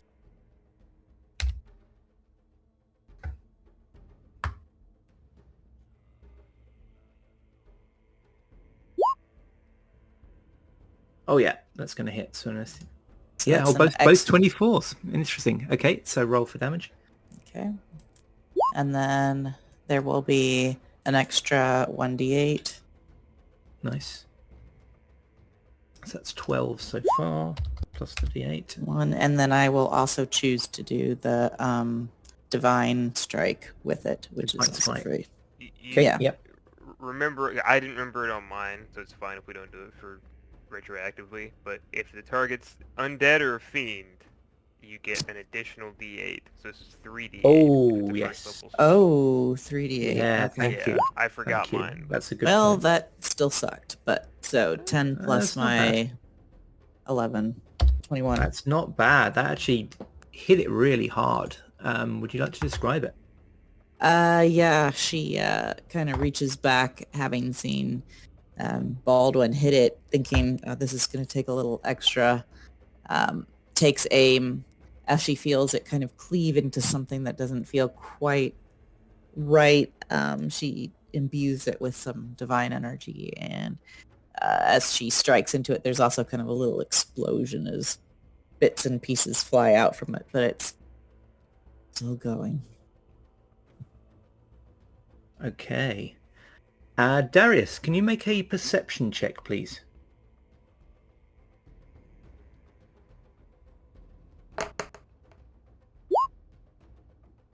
Oh, yes. Okay. You see something off in the fog, off to the side. Can you see this over here? Sure can. Okay. There is a wolf out there in the mist watching you. Its flesh is hanging off it and its eyes glow red. And it approaches you but doesn't charge. It just stops about here and stops and opens its mouth. And then a voice you recognize, a strangely shrill voice that you'll always remember, speaks from its mouth. The voice of the necromancer, the one who imprisoned you. And the wolf's mouth opens and shuts in time with the words, but it's clearly not making the sounds, and you recognize this voice as it says, Darius, you've eluded me so long. I'm pleased to see you, old friend. I'm sending my apprentice to get you, Darius. An old friend. Reunions. In the meantime, enjoy playing with my pets. And then the wolf throws back its head and howls. You all hear this. There are other howls off quite in the distance. The skeletons all kind of look around, and yeah, they kind of, seem to notice this sound as well, but take momentary notice of it, and then that's about it. And then the wolf runs off into the mist. Dalrend. I'm going to try something different this time. I'm going to try hitting him and see what happens. It was all warm up. Yeah. Hey, see? Okay. I just had to there boost you go. my own confidence. Hey. You just did some affirmations between turns. You needed him to hit you first to get the blood Yeah. pumping. I'm He got smart mad. enough. Yeah. Yeah. Good enough. Smart enough. Doggone it, I'm going to crush him. I am Minotaur enough for the job. I need to re-roll that 1 and then double it, I assume. You roll the damage again and add it, basically. So you'll re-roll that 1, so you've got a 4. Okay, so that's 13. 13, And then and then roll you're it just again. going to roll 2d6. But you can re-roll 1s on it. So not plus anything. Okay, so that's 5, so that was 13 plus 5, 18 damage. So describe how you destroy it. So after it finally gets a piercing blow to his side and kind of feels some blood trickling down, it enrages him, and he brings the giant two-handed sword above him and just cleaves it down into it, destroying it into a pile of bones. Whatever magic held it together kind of collapses, and he looks around and... Do I see any wolves or any of these howling? You do. You saw the wolf run off into the mist. Okay. How did Darius react? So as Dalren's looking around and seeing Darius, how did would Darius certainly react to be this? alarming the rest of the party, kind of as the rear guard. He would kind of instantly kind of sling his bow across his back and like whip out his rapier and kind of at first backpedal away from the fog, then kind of turn his hips and run towards Isabeau and the rest of their forces. He would say, "In the fog! Yeah. Again! Undead foes! More of them! Fight your way through the wizard's tower!" Seeing Darius kind of getting ready to make for the group, Dalren does as well. He moves over next to Baldwin and Isabeau. Form up! Into a circle! Don't let them get you. The howls have continued. Anyone who wants can make a perception check. But it will be, if you do this, this will take your turn Oh, to do shoot. it, because it Okay. means stop and listen to it properly. No. So can I do it since I went already? Nope, you can't. It will take your next turn if you do it. Action surge, perception. No. You could. I'd let you do that. If you made that bold choice, then I'm probably sure. gonna move. I think this one was still. How many squares you get movement? 6, 5. Let me see. Usually 6. 30 feet. Most people, yeah. So, if I'm up, I guess I would go here to fight the way through this dude. And he would strike at the skeleton Okay. with its rapier. Okay, excellent. Yep. Go for it. No, a miss. Okay. So on to Baldwin. So Baldwin, you can hear this howling Yeah. some way off in the mists, and He would see he would hear that. He would gather himself. We need to finish these quickly and move on. We'll be overwhelmed. That sounds probably a lot more howling than 4. It's probably more than 4 howls. yes. So, shit. As I say that, I am going to... I had to cure wounds myself. I will get crushed if I get hit again. So I'm going to go ahead and cure wounds on myself. As I am beat up. Get to the tower. Get to the tower. Come on, Baldwin. 7. Okay, who are you healing? Yourself? Me, yes. Okay. I'm getting fucked up. Okay. Okay, the blackened skeleton attacks Isabeau twice with its battle axe. Okay. No. Nope. 13. No. Okay. So the first one swings wild. The second one you parry. But it's attacking quite strongly. Then the skeletons. So this skeleton here goes for Darius with its short sword.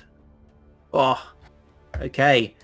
As Darius runs in, this thing stabs him with its short sword for 8 piercing damage. So again, he gets stabbed. This time it's Darius getting stabbed and in the side. Then this skeleton here, number 5, stabbing again. This time Baldwin. Their stabbing is kind of a little mechanical, but it can be effective. That just hits. 18, yes, another 8 piercing damage. Okay. And that's it, you've killed the rest. Isabeau, how are you feeling in this moment? You know, that you've parried the blows from this attacking skeleton. You just heard cries of pain from 2 of your companions as they got stabbed, and it's the pressing worry of these howls in the mist. What are you going to do? I think she's, got the thrill of fear, but also the adrenaline of the situation. I think she's maybe a little overconfident at the moment. But she's going to do the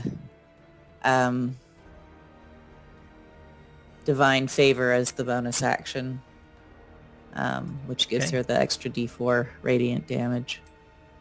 And go with just a longsword hit, and if she hits, she'll add the divine smite. I don't think it is though. Nope. So that's a miss. Okay. That's a miss. Okay. Dalrend. Dalrend, as he groups up, while Isabeau is fighting what appears to be leader of the group, and Baldwin's dealing with the northernmost skeleton, he will swing at skeleton number 4. Okay. What I say last time, he's going to try something different and hit him this time. Go for it. Oh, that seems to work for you. Keep Looks on like voting, every Zaz. time. 60% of the time, it works every time. Okay. Okay, nice. Badly damaged. You snap half of its ribs, and one of its arms as well is hanging uselessly now. Darius, you gonna try and finish it? Yeah, of course he will. Do I get sneak attack? I think I do, because he's... You certainly do, yeah. I'm going to go Yep. after him, and then we'll see. So right here, +5.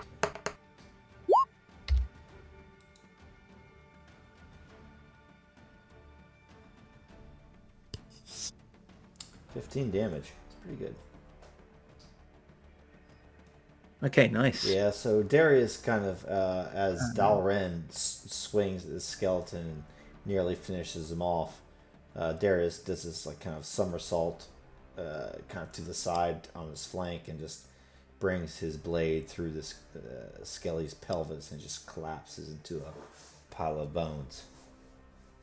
And Nice. It soundlessly collapse. It makes no sound apart from the rattle of the bones as it collapses.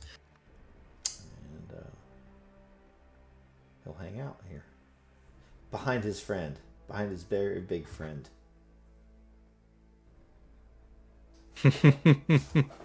Baldwin.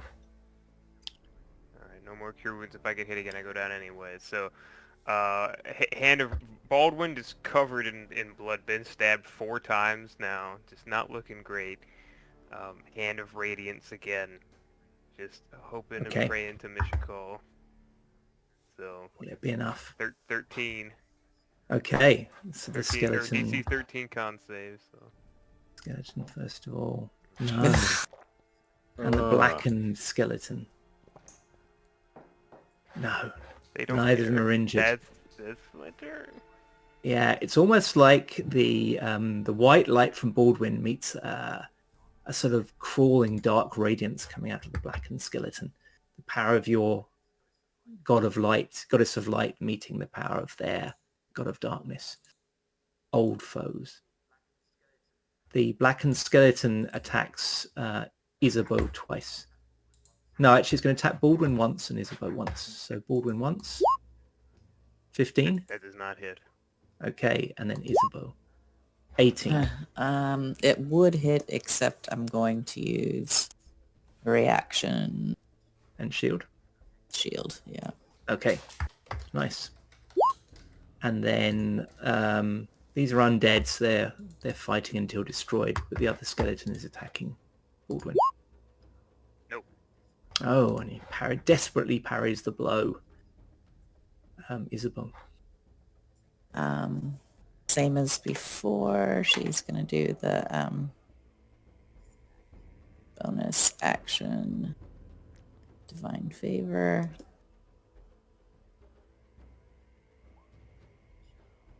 And then she'll attack the blackened skeleton. Okay.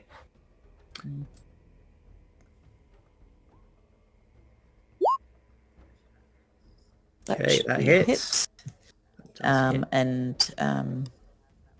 Yeah, she still has that one divine smite left. So I'll roll the longsword damage. And 12. let's see, where's divine smite? Other 3d8. Yeah. Okay. And the 1d4. Nice. And Oh, very nice. Describe how you destroy this thing. Yeah, again, looking around, feeling just that adrenaline. She doesn't know if it's like the Holy Spirit or just the excitement of the moment, but she feels like she's drawing in energy from all around her, and reaches forward and slashes at the black skeleton, and light flows through her sword, and the skeleton kind of explodes into black dust, and then she will move forward. Excellent. Okay, new round. The howls are closing in. Basically, if you're able to destroy it this round, you think you'll be able to get to the tower if you kind of head to the tower immediately after this. If not, things are going to start getting hairy, and the longer it takes, the hairier they'll get. Dalrend. So Dalren will move up, and he's going to do something totally different and hit him this time. Become your lucky phrase. Of course. So I'm going to say it until it doesn't work. Is that hit? It does just. Yeah, you. It raises its shield to try and. No, sorry, it raises its sword to try and parry, but you just hammer that down and carry on through into its body and damage it severely. So I'm going to use action surge to swing again. Okay. Try hitting it. Oh, yes. Harder. Oh, yes. So,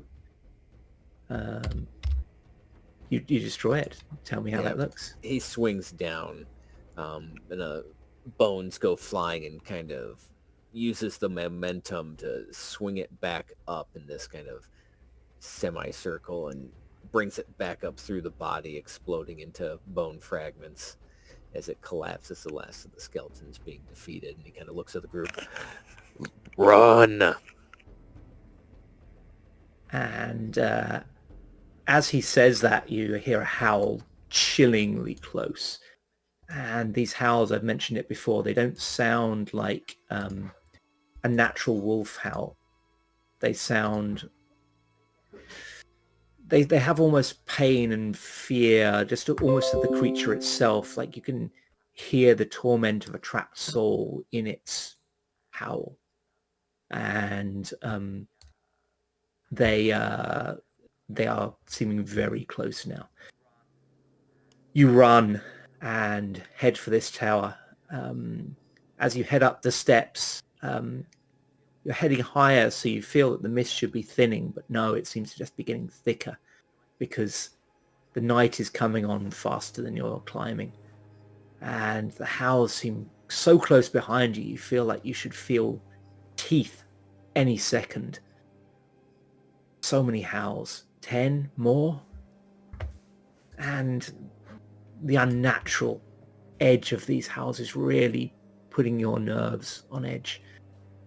But finally you do reach the edge of the tower. And then as he said, as you grab hold of the doors, you find yourself holding intact doors and standing outside an intact tower, a smaller one, but a solid intact tower. And after a few tense moments that seem to last a lifetime, Lucius opens the door and you all spill in to his comfortable, warm, safe tower. He slams the door, wards the door with a spell, and the terrors of the night are closed out for the night. How does everyone react? I think as the night, it was just getting progressively darker and darker, we are spurred on, stumbling toward the doorway. We know it's up there, but it's now sun is past the hill in which the tower is on, and so it's all in shadow. Stumbling over rocks, we hear the howls. Isabeau finally kind of scrambles up the last bit, and reaches through the door, looking over her shoulder, hearing the howls growing closer and closer. Teeth kind of gritted. Hurry! Dalrand, though he would never admit, he ran at the rear of the group to protect them from the oncoming undead wolves. He is the last person to go through the door and kind of panting heavily after the battle. He's a little bit injured, but not nearly as bad as some of the others. He kind of looks to Darius, and I wonder, we heard the wolf kind of talk to him, correct? Yes. Yeah, he goes, Darius, what have you done? No tricks, no lies. What is after you? Darius kind of runs in right before Dalrand, and Dalrand slams the door, and we're locked in this intact tower. He says, "I've done lots of things, but nothing since we've met. But all the sayings about the sins of the past, well, they certainly have come home to roost." And that's what that's What when we'll did stop. you do? Nothing? He doesn't? Okay. Baldwin's he sits down and he kind of slumps.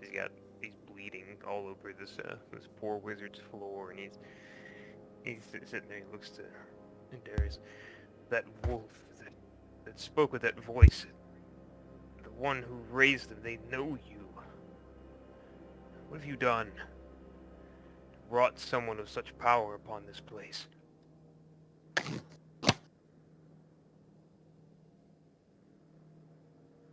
I'll just open up next session with a little soliloquy. Mm-hmm. Any more closing RP? I got nothing. Okay. In that case, our vision kind of pans back from this tense scene as Darius opens his mouth to speak, and the others all looking at him with a mixture of fear and accusation. And outside, the mist and the wolves closing in. Thank you very much, everyone, and we'll see you next time. Thank See you. ya. See, if I would have been earlier, I would have had a chance to beat up What Isabeau. are you talking about? Yeah. Oh, stop it. Here. No, sadly, if you'd